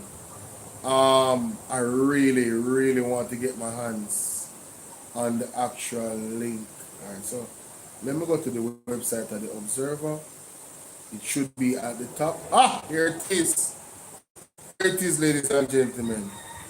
Here it is. This is the article. Oh, but it's a very short article. It's basically the same amount of text that was in the... Okay. So he's guilty, guys. It's official. It's official. All the news articles, I've put it out there. He's guilty. I believe he's going to appeal. Will the appeal go anywhere? I really don't think so. I think this is an open and shut case. When we look at all of the things that I have listened to on the media, and of course, mighty God, Andre Stevenson was instrumental in the investigation by the police. Yeah, you know, so justice for Donnelly, and of course the mother, my goodness, the mother, ladies and gentlemen, the mother of Donnelly Donaldson, the elation she must feel at this point. You know, I hope she finds closure. I hope she sleeps at night, you know, because stuff like this, I'm telling you, if you have a mother that love you, and, you know, whether you're a girl or a boy, if you have a mother that love you, you know, and truly show you genuine love, you can just imagine what she must have been going through these last few years, you know, and a lot of prayers I have heard went up. There's a lot more cases out there, ladies and gentlemen, of missing children that there's not even, the case is not even open. The case is not even pending. There's no investigation. And there's one of this young lady that wore glasses. I think she was a student. I want you guys to, we have to continue to pray and ask God to reveal the secrets of heart, so these families can come to some type of closure. You understand? But this is definitely a day, of course, where I'm telling you, it should be a party at Andre House right now. And it's going to be a party on PDTV later tonight. Mighty God, I'm sure nobody will miss that. Including myself. So, yeah, breaking news, he is guilty. He is guilty, guys. Like and share the video. To do a small video. You know, I have to do a small video. Wow, I think we're going to be seeing a lot more of those types of things happen, ladies and gentlemen, you know. Yeah, we're going to see a lot more exposure, a lot more persons going to prison. Mark my word, this is just, these police and these superintendents and these counselors that you see going to jail, you're going to see a lot more of that taking place here. Yeah, man. The prophet had prophesied that it would happen, you know. Yes, man. Whether you don't want to believe it or not, he prophesied that it would happen. Well, let me hear this. This is a new one. Wait a minute. This is a...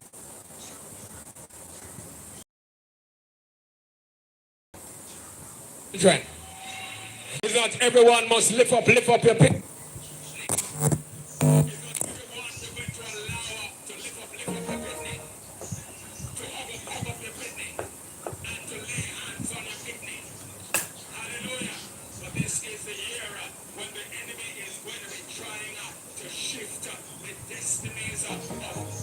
Children to shift the destinies of is not everybody must hold up your children.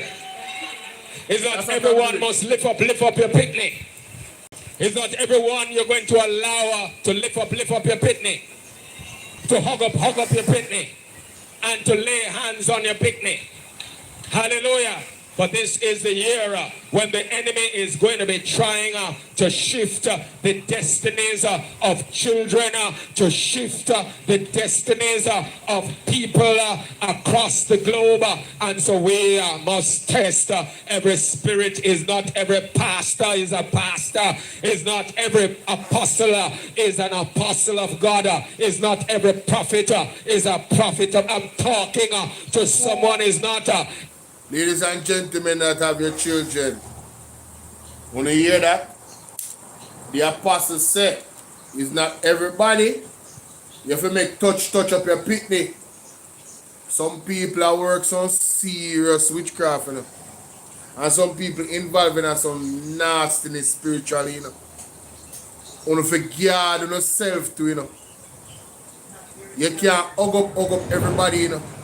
You can't shake everybody, and you know. You see, transfer between the palm is a very, very serious thing, you know. And I want jokes up me, you know. Me know my mother never ramp. My mother never ramp with we. Because my mother spirit cross already for a long time and God is with her. Colleen, big up yourself. And fear my mother never ramp. Anybody could put their hand on we when we are picnic. You hear me say? Me and my sibling them, you mad? People guard on the picnic. Only hear what apostle say? Guard on the picnic. Anybody out there we have children? Guard your children. Like I share this video, we have 23,000. We are halfway there. For the persons that have joined, me I beg on the top of the screen for me there. Beg me, I beg on on TikTok. We need to reach 50,000. 50,000 we need to reach, guys. Can we do it? We need 50,000 likes on the live. We want to reach that milestone there today. And help me with the gifts. You know the gifts, the what you call this? Me I try to pin that something in our pin. See the cowboy hat, yeah man. We need no help. Every evangelist is a woman or man of God. We must test the spirit.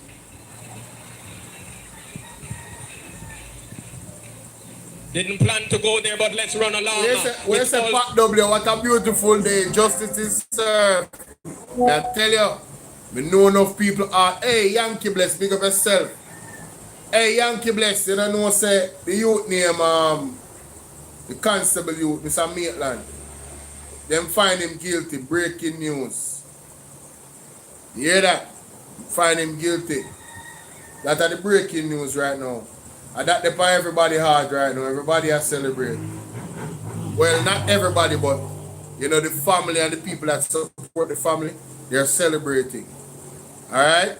So, you know it go. Two means foundation. Say foundation. Foundation. Foundation in my hand. Hallelujah. Yes, you need to guard the foundation. Hallelujah. The foundation is that which keeps. You hear that? He talked about the foundation in your hand. You need to guard the foundation. Guys, this is very sacred. You don't do this with anybody. A lot of people. And there's also a transference when it comes out to money. Careful of who on your money. Learn how to receive money and protect yourself spiritually. Yeah, man, outstanding, man.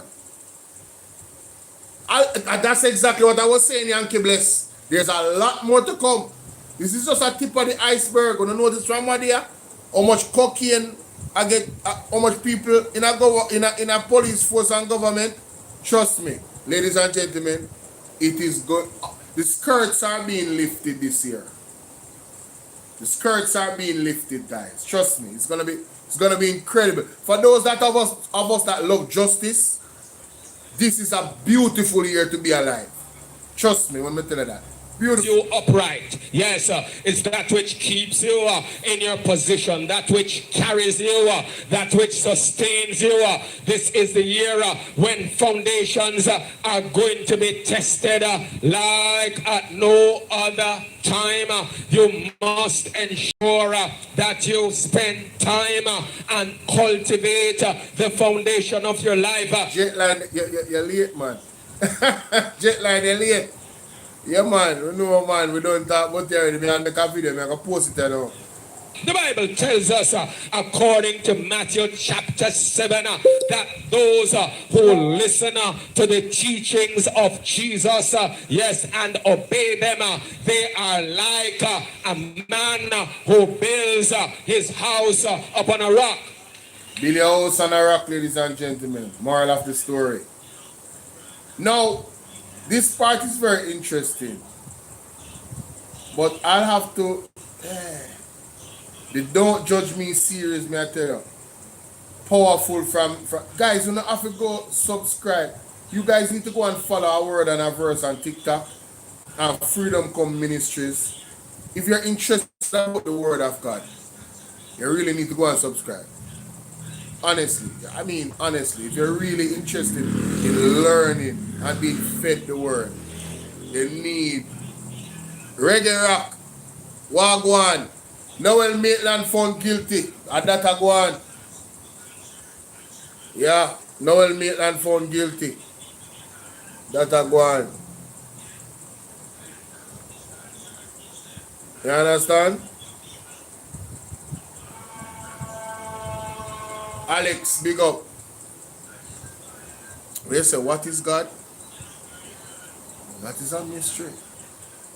In terms of, God is no one thing. But like when you ask that question then, what is God? If you ask me, who is God to me? I can't answer you. With ease. You understand? That's why you have to have an experience with God. Well, we all are having experiences with God, you know, because if it wasn't for God, you wouldn't be typing right now. You wouldn't be alive. And God breathed life in a way. God is the life that's breathed in us. You see me? So, you really have to ask, what is God to you? Yeah, no, it cannot be a who. It cannot be a who. The only who is God's manifestation in his son Jesus Christ on earth. That's the only who. Many more to may I tell you, many more to go, man. Many more very much. And also the situation with really Obeah witchcraft matter. Let us continue to pray that through as we decree and declare in this nation of Jamaica that all efforts, any effort to have the Obeah Act repealed, that those efforts, like efforts to wanting to repeal the Buggery Law, all such efforts, we decree and declare, we prophesy, shall come to naught.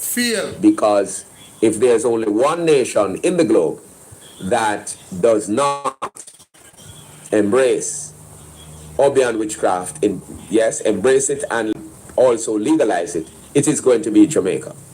If there's one nation on earth that will not, in fact, will never legalize prostitution, it is going to be Jamaica. If there's one nation on earth that will never legalize abortion, it is going to be Jamaica, believe it or not.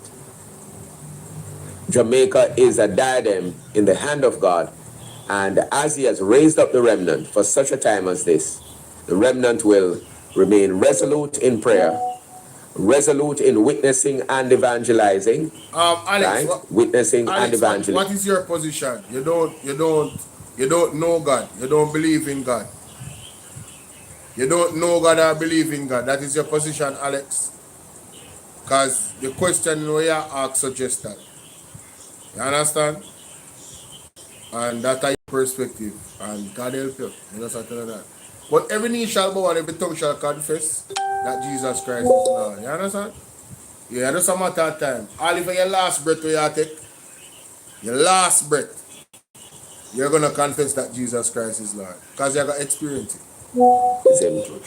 So that as we pray the process through, as we educate, inform, sensitize the people led by God, will always reject, renounce, and repudiate such satanic, unrighteous, evil requests or desires by the powers that be who are being led by Satan. However, you know, one of the things, you know, what? Oh my God. Anyway, you know, one of the things people try to invalidate God, but the presence of the devil and even the prophecies regarding the end times, in this time, it's kind of foolhardy to even challenge the existence of God and Jesus. It's kind of foolish. All of the things that was prophesied thousands of years ago in regards to Revelation and what happened now, when you can see it all. The chip, the NIDS, One World Order, the World War WW3 that's coming, that's brewing right now, all of it is in Revelation. All of it. It's like, yo, you are literally witnessing prophecy fulfilling right now. Right We now. cannot just sit back on our laurels. We have to pray. Go out, witness and evangelize, because the upcoming generation, that was how Israel lost their way in according to Holy Scripture. The adults did not spend the time to educate, consistent with Deuteronomy 6, for example. The parents didn't do it. The community didn't do it. To educate, to inculcate the godly values in the children, the upcoming generation. They were just left to their own devices. So what do you think would happen to that generation? And that's exactly what they're trying to do in the education system right now. To contaminate, to desensitize, to corrupt Look in the the mirror. minds of our children. Alex, look in the mirror. Did you make yourself? What memory do you have before you realize yourself? Look in the mirror. We need to recognize, same, those of us who know what righteousness is, those of us who were nurtured in righteousness, those of us in whom righteousness was inculcated. For example, the Lord would have instructed us to be playing the national anthem, national pledge, the school song every morning during conversation, in the early stages, the introductory stages. And it's amazing the responses we are getting from adults now who used to be at school, like us, like me, at school. And I remember the words, we build our school on thee, O Lord, to thee we bring our common need. And when you sing those songs, you are drawn closer to the Lord. You recognize how important God is in education and in your life as a person, as a child. The national pledge, and what they have done now is to phase these things out and instead introducing the children to doctrines of demons and devils. And then when an alarm is raised, they try to shut down that alarm and shut down the teachers who are raising objection. But let me make it clear. In the name of Jesus the Christ, the Son of the living God, we will not sit back and allow any government or any leadership to corrupt and contaminate the minds of our children. I want to make it clear. The weapons of our warfare are not carnal, so I'm not saying people are going to use carnal weapons, but we know the weapons that we have under God, that they are efficacious, and as long as we employ them consistently, we will get the results. Thank you very much. And also the situation we really... Well said, man of God.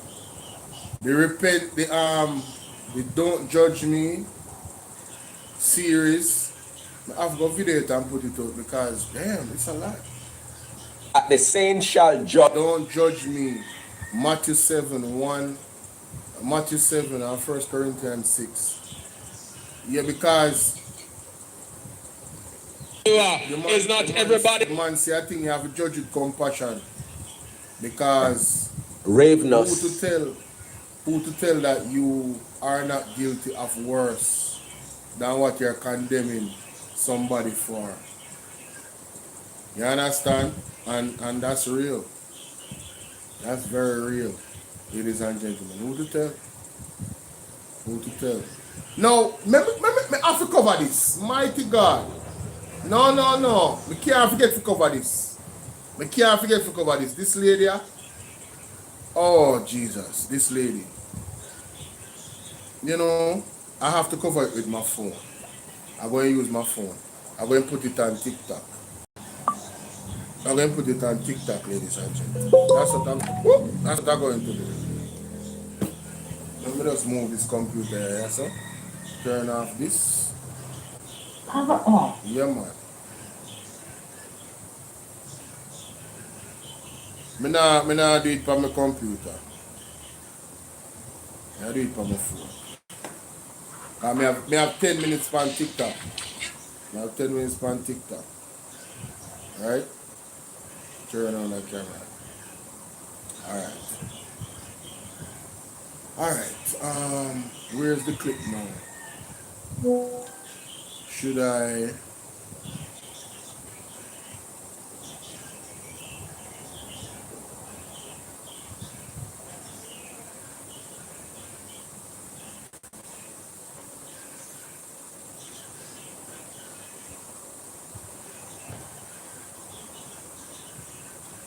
Yeah, 1,000. Yeah, you're right. That's it. I didn't know he was talking about the views.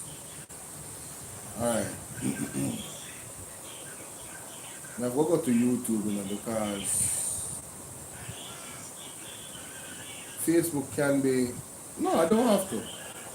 Facebook is fine. Facebook is fine. PMP, right?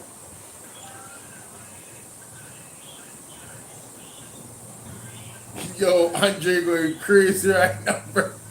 Yo, if you're part of the Andre group, it was right now a party over there.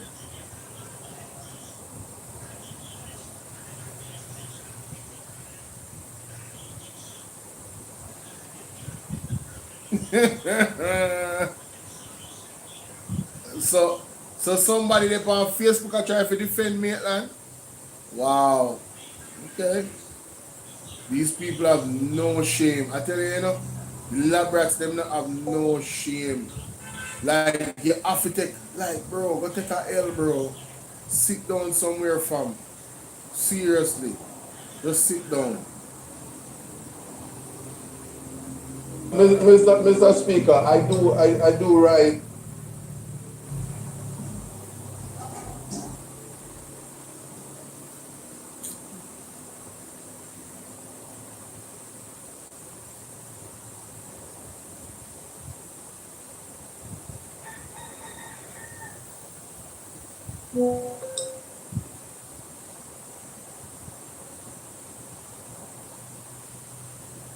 So, ladies and gentlemen,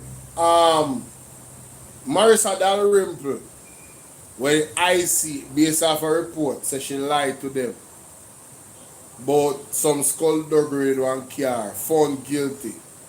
Run out in a parliament yesterday and embarrassed, well, not yesterday, Tuesday, and embarrassed herself.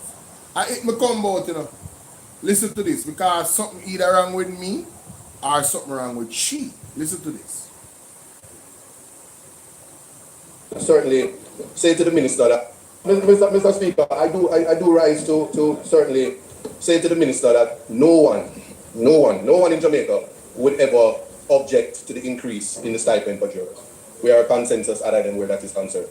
The issue that I'm now having, and I'm constrained to stand and not be short in this presentation, Minister, is that the legislation as presented creates a number of problems for competing legislations, as well as it may cause further delay in terms of the course of justice to its finality. For instance, the amendment as it now stands does not contemplate appeals in relation to decisions by the court. It actually isn't. It isn't, and it isn't for the obvious reason, Minister, that the legislation was somewhat copied from the UK legislation almost in its entirety. We, however, like you said when we're dealing with the other legislation, that we don't have the benefit of some of the other legislations, like their criminal legislation, and as well as we start from the basis of talking about a preparatory hearing. But the reality is we don't have that in our justice system. Pre-trial and case management hearings are not a preparatory hearing. In fact, preparatory hearings, there's an entire legislation in the UK that deals with that. It's actually a part of the trial in and of itself, where the issues from section 42, A, B, and even C would arise. It is during the trial before that single judge. Now, because of that, what also follows then is that we have a serious problem in terms of what the legislation is defining as jury tampering. So it's not clear in terms of how, because we are guided by the Constitution. In the UK, isn't. They don't have a written constitution which kind of restrains or constrains the judges in their conduct. What happens here, though, is that jury tampering legislation, their provisions are intended to serve the interest of justice. In that individuals accused of criminal offences should not be permitted to escape justice through any attempt to interfere with the jury. Now, we know that, but in the Seminole case, there was no evidence of jury tampering, which would have given rise to, as you said, the purpose of this legislation.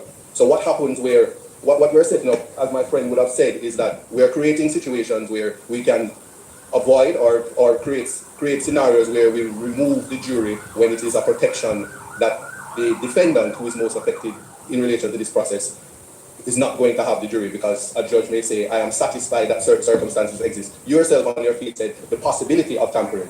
The legislation, certainly in the UK, and from how you drafted or how it is drafted, seems to suggest that there are two things that the judge has to be satisfied with. And the most important part is that there is a substantial risk that tampering occurred. And that tampering would mean that there's evidence of a threat to the integrity of the process, and that evidence would found an application under the sections as you have it amended, the election by the prosecution.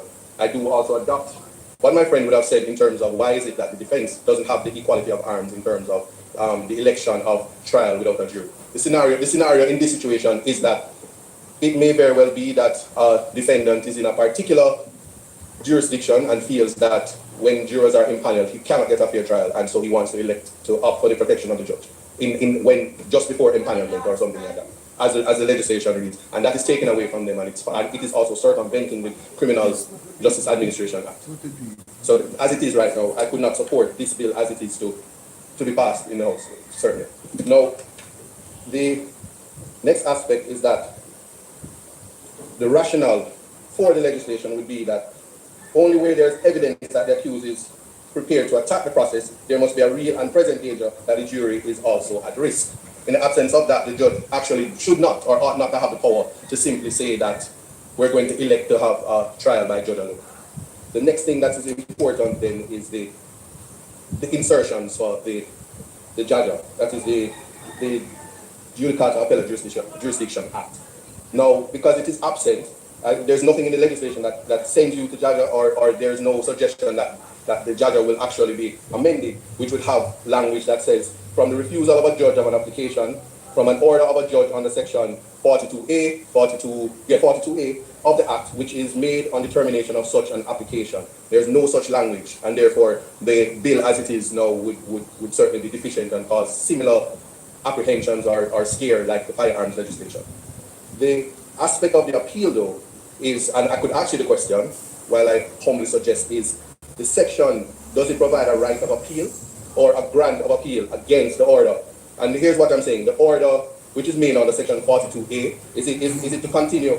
Can the trial continue in the absence? Can the trial continue in the absence of the jury until it is that the appellate process is completed? So that is important, because in the UK, that is how the legislation is set up, to say that once the judge says, announces, as in 42C, informs the defense and the prosecution that I intend to discharge the jury, and I'm going to proceed by judge alone. You may make your submissions, and then I make my ruling. After the ruling, the appeals lie with the Court of Appeal. In the criminal jurisdiction, it doesn't even say that, because we have civil and we have criminal in the JAJA, but it doesn't say that it is a criminal jurisdiction explicitly that the appeal lies. Then, Minister, that reference then would be the Court of Appeal rules, and then the notice of appeal or notice of application for permission to appeal in criminal matters must be filed within 14 days in our jurisdiction. There's nothing to say that where the judge makes the decision, as according to your legislation, that says, I am going to elect to go trial by judge alone, and then I make my ruling, find you guilty, give a written judgment, as your legislation says. But upon that, when does the time toll for the appeal? And that's open-ended. My suggestion would be humbly that it would have to, the appeal, the 14 days would toll at the end of the written judgment of the judge at first instance. And that would be similar in keeping with what happens in the UK. Similarly, it would follow that there must be a stay of proceedings until the appellate process is concluded. If the decision to go by trial by judge alone, and both persons have the option, both prosecution and the defense have the option to appeal the decision. At the point where we have a stay, Minister, you did say that we're trying to be more efficient. I can see the Chief Justice cringing because these trials would then bring about some form of delay as it goes through the Court of Appeal, as it gets a date, and somebody is dissatisfied. Our final court is still at the UK. And so you can see the type of delay that would come from matters arising from this. So one wonders if this is actually improving efficiency, protecting the integrity of the jury system, or is it further clogging the court as written just now. So that is somewhat problematic. Again, with this, the same legislation and the election or the application made by the prosecution as the bill suggests, there's nothing to say in like similar legislation, which was adopted from, that the judge may not make such an order without the approval of the Chief Justice or the judge nominated by him. So is it a specialized situation with the application? Because again, we do not have the preparatory hearing, which is we have trial readiness, as I said earlier, but the preparatory hearing, we don't have the legislation to give guidance for such a hearing. So it then wonders if we are relying again on what now exists, which is directions, practice directions from the Chief Justice, or are we cementing the legislation to direct the process that we want. So while it is that I take no objection to advancing and improving and modernizing the legislation, and hope that we never would have again a scenario which took place in the Sean Campbell matter, which went all the way to the Privy Council, is that we must ensure that the legislation is meeting the object and purpose and the mischief that is trying to correct. And in the absence of correcting the appellate jurisdiction where that lies, and in the absence of or the attempt, not intentionally, but it has the effect of circumventing the Criminal Justice Administration Act, that it just needs to be revisited. I did painstakingly read the legislation and wondered if the member from, well, I didn't wonder, I kind of said that the member from Western St. James, West Central St. James, took no part in this legislation. I just wondered, because I know the government doesn't do pitchy-patchy work. I know, and that person is very, and the member from West Central St. James is very pedantic and exacting. That is a compliment. So it is not an attack on my friend. I have great respect for that member. But to say that, I just think that it's not, and I'm not accusing you, Minister. I'm just saying that I think that many things weren't considered in relation to where we need to go. And I'm just rising to say that. So why that Marissa Dalrymple get up? Mighty God, the noise.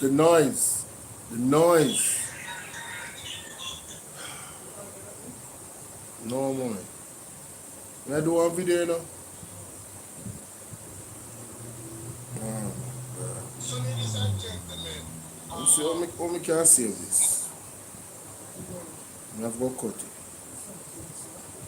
it. Save to draft.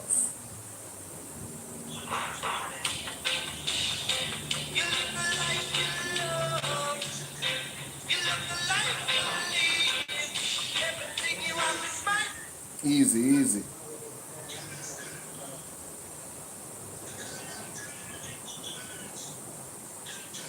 Alright, so I thought it was the whole exchange. with that Marissa Dalrymple, but it looked like I just at the end.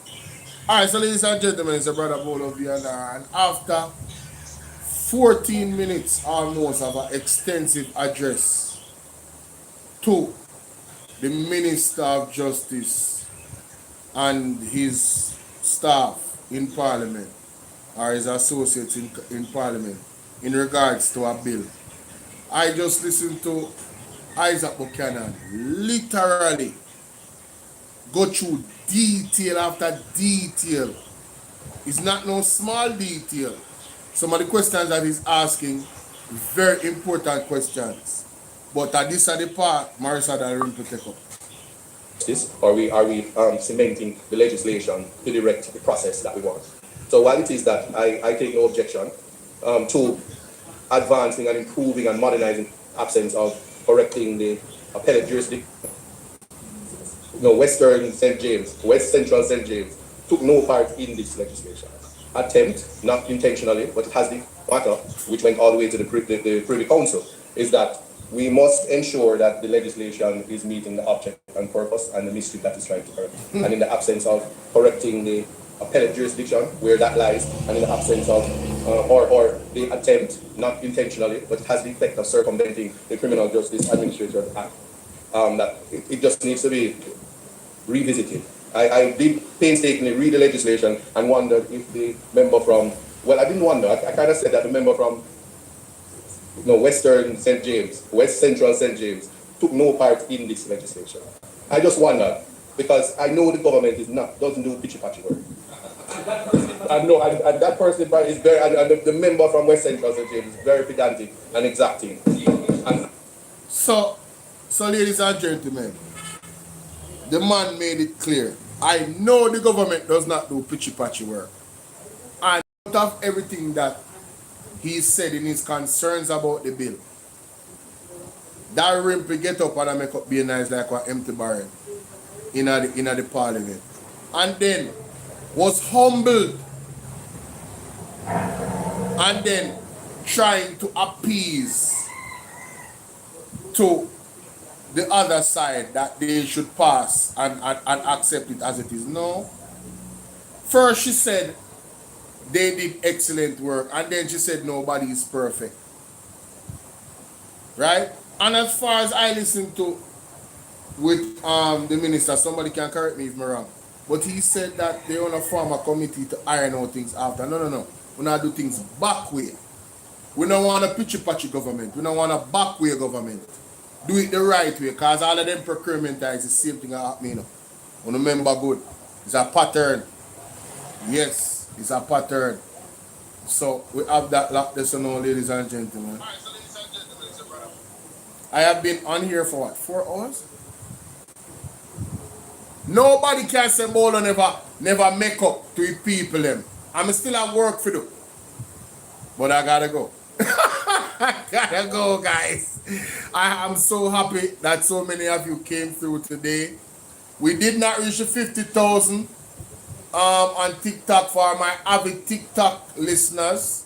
When you come in, just remember, it is now a goal of mine to reach 50,000 likes. So I need you to like and share the video. I need you to like and share my content on TikTok. Same thing for my people on YouTube. Thank you to the 106 persons that hit the like button on Bolo VNR 2.0.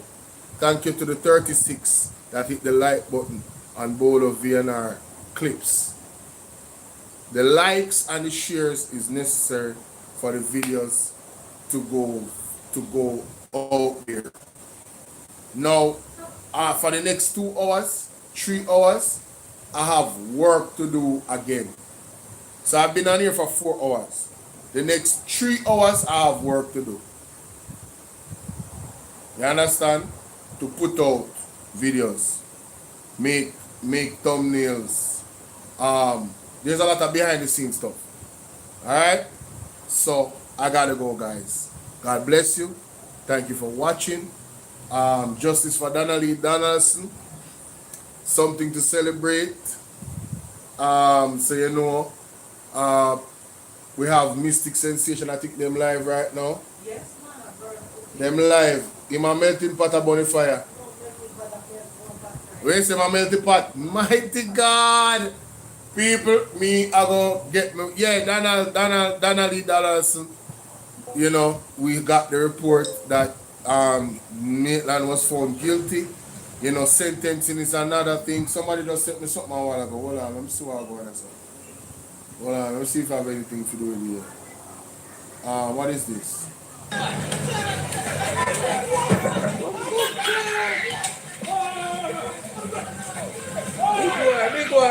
Big boy. Lad. Yeah.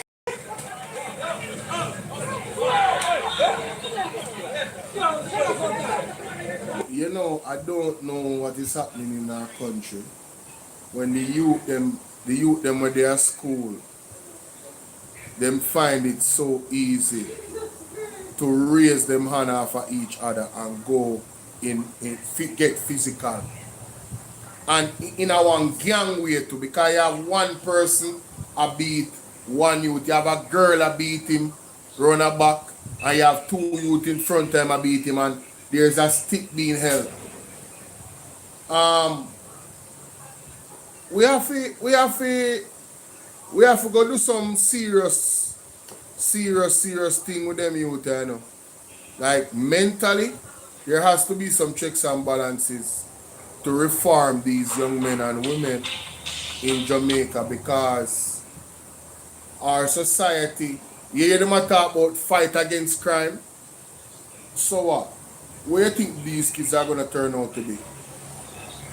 You think they're going to turn out to be okay? Or do you think that a large majority of them is going to be involved in some level of criminality?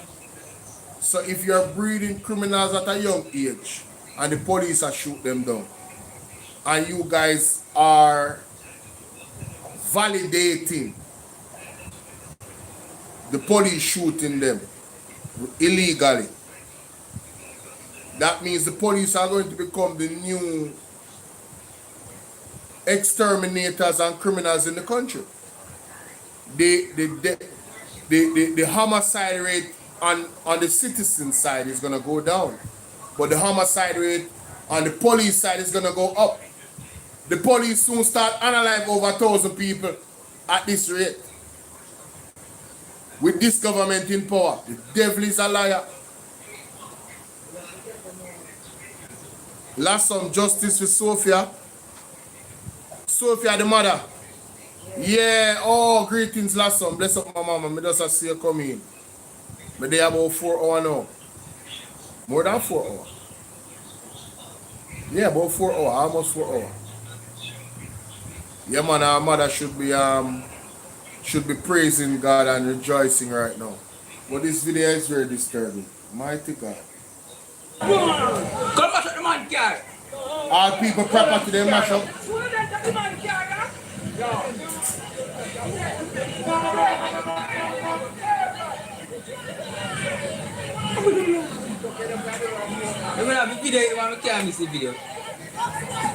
Big man that you know, you hear him say?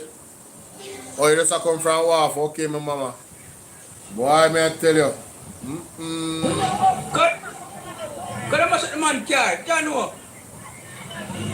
I don't feel man bumper one. Yeah.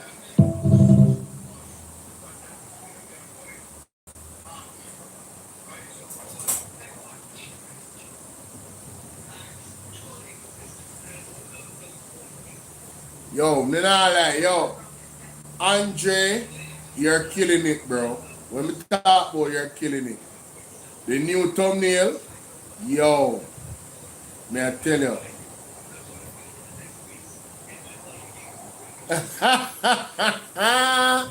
Yo, the man they make one meme with Andre and say you're rotting in prison. No. Yo, Dre, brother.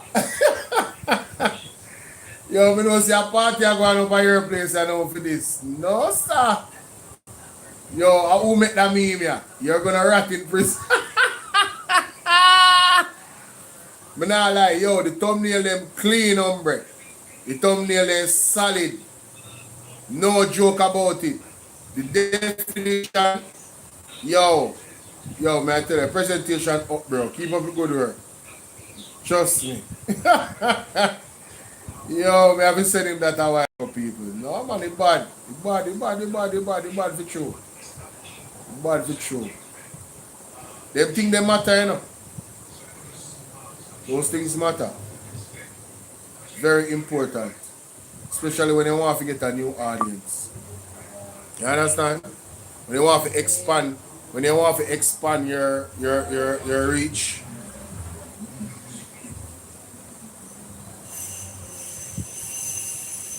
Antonio say him hear a youth that say he want to turn politician so he can get a chance with thief money. I hope him not say that in the public because, well, I hope him say it in the public and in the record so he never become a politician. That's what I hope. Unbelievable. Him not right, him not wrong. Him not wrong, you think him wrong? You think you with them not see what go on, you think you with them are idiot? You with them see what go on, you know? You with them see what go on, ladies and gentlemen. Maitland news supposed to be the biggest news right now. Let me hear what go on in the news. Over here, sir. Oh, guys, did you hear Deion Jackson Miller?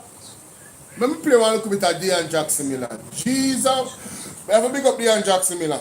Deion Jackson Miller put it in context.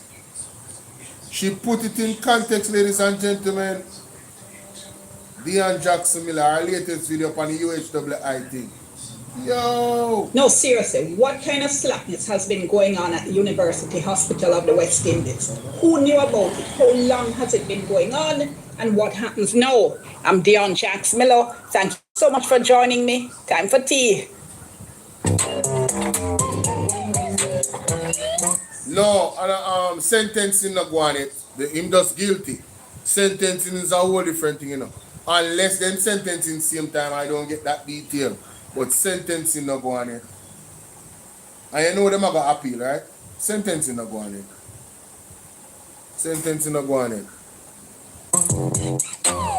So the Auditor General put out a report on the shenanigans going on at the University Hospital. And man, it's hard to believe that this is an institution getting billions of dollars in taxpayers' money. A long time ago, you know, I used to work in government. And if you buy sweetie, the accountant would have dip on your neck. Forget receipt and to account for every penny you spend. So how was this going on for so long? And I have a big question related to that coming up later in the program. Now, after I finish the video, you'll see it is clear that what was happening at the hospital at the very least threw the door wide open for the potential of corruption and kickbacks. This is a 72-page report. The Auditor General goes into a number of issues. It's so serious that I'm going to have to do a series of videos so I can do a deep dive into each of the findings in this report so we can really take a good look at what was happening here. So in this first video, I want to look at the completely shocking revelation that the University Hospital of the West Indies abused its tax-exempt status to buy things for public sector companies or individuals costing the country over $22 million.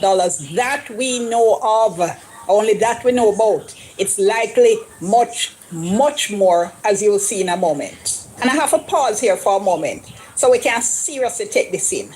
This is a country where healthcare workers have been demonstrating because of conditions in the hospitals, where we have unemployed doctors, even though our hospitals need doctors, where we have patients sleeping in chairs for days because we don't have ward space and bed space for them, where you better walk with your sheet for some hospitals and you know you're buying your own medication. And in this country, we have a situation where we have a hospital letting people get away with not paying millions of dollars in customs fees that could have gone to help the healthcare system. No, hold on, let me say this again. What we actually have is a hospital colluding with people to allow them to not pay millions of dollars in taxes that could have gone to help our healthcare system, our education system, our police force, and so much more. And of course, we're talking about the hospital. What we really mean are hospital officials, people in the hospital didn't do this. And apparently, it's been going on for years. So let's look at what the report said. So this important finding that I'm starting off with. So this was a key finding in the report. I'll start off with just telling you what the key finding is and the summary of what happened, and then we'll look at the details. It says the University Hospital of the West Indies inappropriately used its tax-exempt status to import goods for private companies, resulting in losses totaling $23.1 million. Customs records showed that items such as office furniture, laundry, medical equipment were declared as hospital imports. But when they look on the inventory, the records showed these were not acquired by the hospital and were instead obtained by private entities. The Auditor General said this misrepresentation is a breach of the Customs Act, resulting in over $20 million in unpaid import duties. Section 209, subsection 1 of the Act prohibits false declarations on customs documents with violations subject to fines or prosecution. The first and most important thing to know is that we have no idea at this point how far this went. What the Auditor General found out looks like it's just the tip of a very big iceberg. Right. Look at this. The report said, right, they got a data set of 2,991 import entries. So the data set is nearly 3,000 import entries they were looking at for this period of time. Can't look at all of them because it takes a lot of time to do the tracking. So they selected a sample of 20 out of nearly 3,000, right? Specifically imported equipment and other goods for detailed analysis to see whether or not the hospital could account for these items. Bearing in mind, by the way, this was a whistleblower issue. Somebody messaged or called or emailed the Auditor General and said, look, something now go on here, so we need to come look. So based on that, they had these 3,000 import entries. They said, let's look at 20 for detailed analysis to see whether or not the hospital could account for these items in light of the allegations received. They said they identified discrepancies with 8 of the entries, including one that the whistleblower did tell about. They said because of constraints in resources, scope, and time, they couldn't do a bigger sample size. But they said the seriousness of these findings warrants further investigation to determine the full extent of revenue losses and to address any potential misconduct. Absolutely agree with this. Nearly 3,000 entries. They said, let's look at 20 of them. And they found discrepancies in 8 out of the 20. That is 40%. In 40%. Yo, this not normal, you know? This worse than what we think, you know? Mighty God. Of the entries they looked at, they found discrepancies. So if it is now that we said there's going to be 40% discrepancies, let's just take that. We don't know that that's so, but Yes. let's just take that as an example of Yes, the as a potential sample scope size. of this problem. Right. What could we have been looking at? Yes. It could be then that of the 3,000 entries, nearly 3,000 entries, there were 1,200 cases in which there were discrepancies if what is happening in the sample holds true to the wider number. And again, we don't know that that's so, but the Auditor General says we need a full investigation to figure out how bad this is. And as I said, completely agree. I'm sure you agree with that as well. Not true? All right, so let's go into the details a little bit. And trust me, you need to sit back, grab your tea, grab your wine, grab your coffee, and buckle up because this is disgraceful. On 3 separate occasions between December 2023 and December 2024. So look, this is just a space of 1 year, you know, 1 year. In 1 year, on 3 separate occasions, the hospital improperly used its tax-exempt status to facilitate importation of laundry equipment for a private company. And the Auditor General is calling this private company One. The imported goods had a combined cost, insurance, and freight value of approximately 28 million. The improper use of the hospital's tax exemption status resulted in tax relief of 6.6 million because this resulted in the private company not paying the import duties. The misrepresentation resulted in the private company benefiting from the hospital's tax exempt status, which was granted because it is a public body.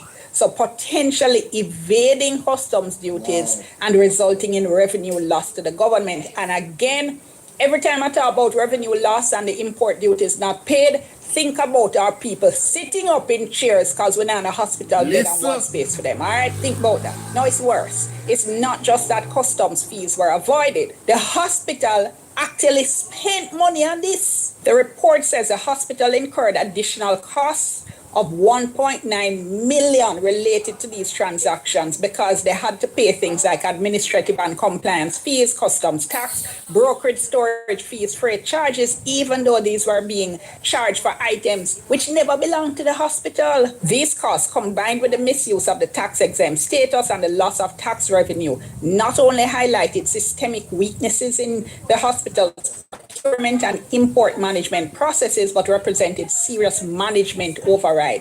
The laundry equipment was not the property of the hospital, so the total monetary loss to the government because of all this came up to about 8.5 million. So this was a 6.6 million in custom duty relief, in addition to 1.9 million that UE spent on tax and other charges. And you can see here, this is the 3 occasions on which UE did this over the course of a year. Laundry trolley, washing machine, automatic washer, extractor, dryer, all kind of things. And you can see here the total CIF value for the various importations, how much tax customs calculated in all, then the tax relief, so how much tax was paid in all, and the additional charges that UA racked up. So what happened was that an overseas supplier invoiced the laundry equipment to UHWI, but the hospital didn't present any purchase requisitions, procurement records, or purchase orders for the items. There were no records indicating that the hospital paid the overseas supplier for the goods, nor were the items reflected in UHWI's inventory records, suggesting that the goods did not belong to the hospital. On May 13, 2025, a formal request was made to UHWI seeking assistance in locating relevant procurement and payment records for the items. The CEO's response, dated May 26, 2025, confirmed that the hospital facilitated the transactions through its contract and administration unit, which requested checks for custom services required for clearance. The CEO further stated that the equipment was purchased by the private company and that there were no procurement or payment records held by the university hospital for these items, nor were they included in inventory records. All right, irregularities in import documentation and discrepancies in ownership declarations. The hospital provided inconsistent and misleading statements in its declarations to customs regarding who owned the things. This was an offense under the Customs Act. The hospital indicated that a formal investigation was initiated to review the transactions, documentation, and decision-making processes, and that customs was notified, but evidence of this communication was not provided. The import declaration document, dated December 28, 2023, reflected the hospital's private wing as the importer and consignee, with the former CEO of the hospital as the person responsible for financial settlement. On the other hand, the bill of lading, hope I'm pronouncing this right, named the hospital as a consignee and notifying party, which signifies legal ownership and responsibility for the goods. Additionally, an undated declaration letter from the hospital featured the name and signature of the former CEO. The customs declaration also displayed the name and stamp signature of the same former CEO, and this was dated December 28, 2023, despite the fact that his employment ended on November 1, 2022. The hospital's declaration letter stated that the goods were imported solely for the hospital and that the import duty was exempted under the University Act, with GCT being zero rated under the law. Same thing happened in relation to the second importation. Same thing. Third importation, same thing. Not going to go through it because it says basically the same thing, all right? Inconsistencies and misleading statements. The report says these discrepancies suggested potential misrepresentation of responsibility and ownership, raising concerns about the legitimacy of the import declarations and the accuracy of the information provided to customs authorities. On May 26, 2025, the hospital's CEO provided written confirmation saying the transaction was carried out by the hospital through the contracted administration unit, which requested checks for the various customs services needed to clear the items. There will be no purchase order number or payment record for this company, as the equipment was purchased by, and we're not told the name of whoever it is that purchased the equipment. All right, so you see what was happening here. Absolute slackness, all right? And more than slackness, but I'll leave it at slackness for now. So just these three transactions that the Auditor General was talking about came up to about $8.5 million in lost revenue. So I did a little bit of internet math, all right? Just to give you an example. Don't hold me hard and fast to these figures.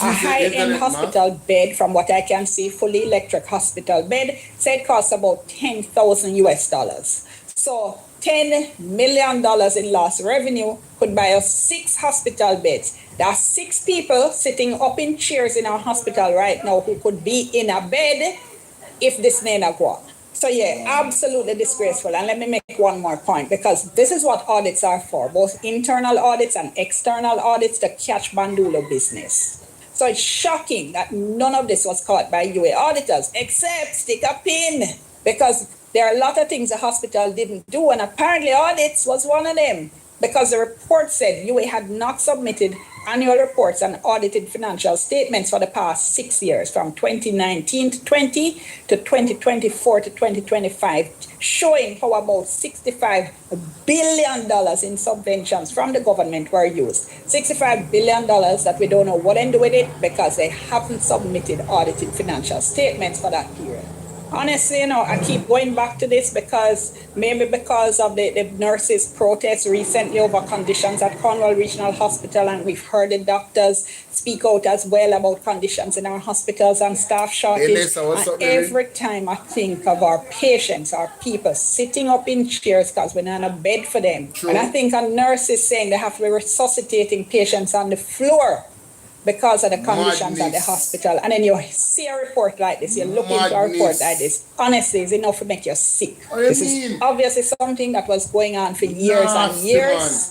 Somebody did I get rich out of the hospital, out of my money, out of your money, and to say this is a disgrace, honestly, doesn't even go far enough. I'm going to talk a little bit more about this, but there are many other issues in this report I want to share with you. I'm doing a whole series of videos out of this report. So I'm going to leave it there. Comment below. Tell me what you think. Like the video, share it with somebody you think might be interested. Subscribe to the channel if you're not yet. Subscribe and click the notification bell so you know anytime I drop a new video. I'm Dion. Thank you so much for watching. Back to my tea.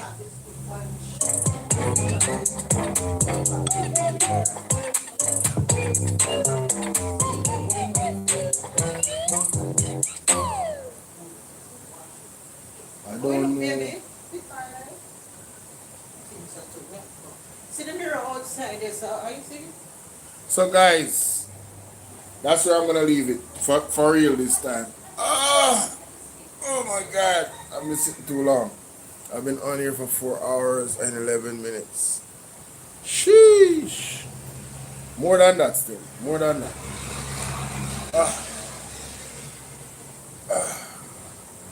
Next time I hope that we get to 50k likes on TikTok, and the only reason I'm not asking you guys, you don't know.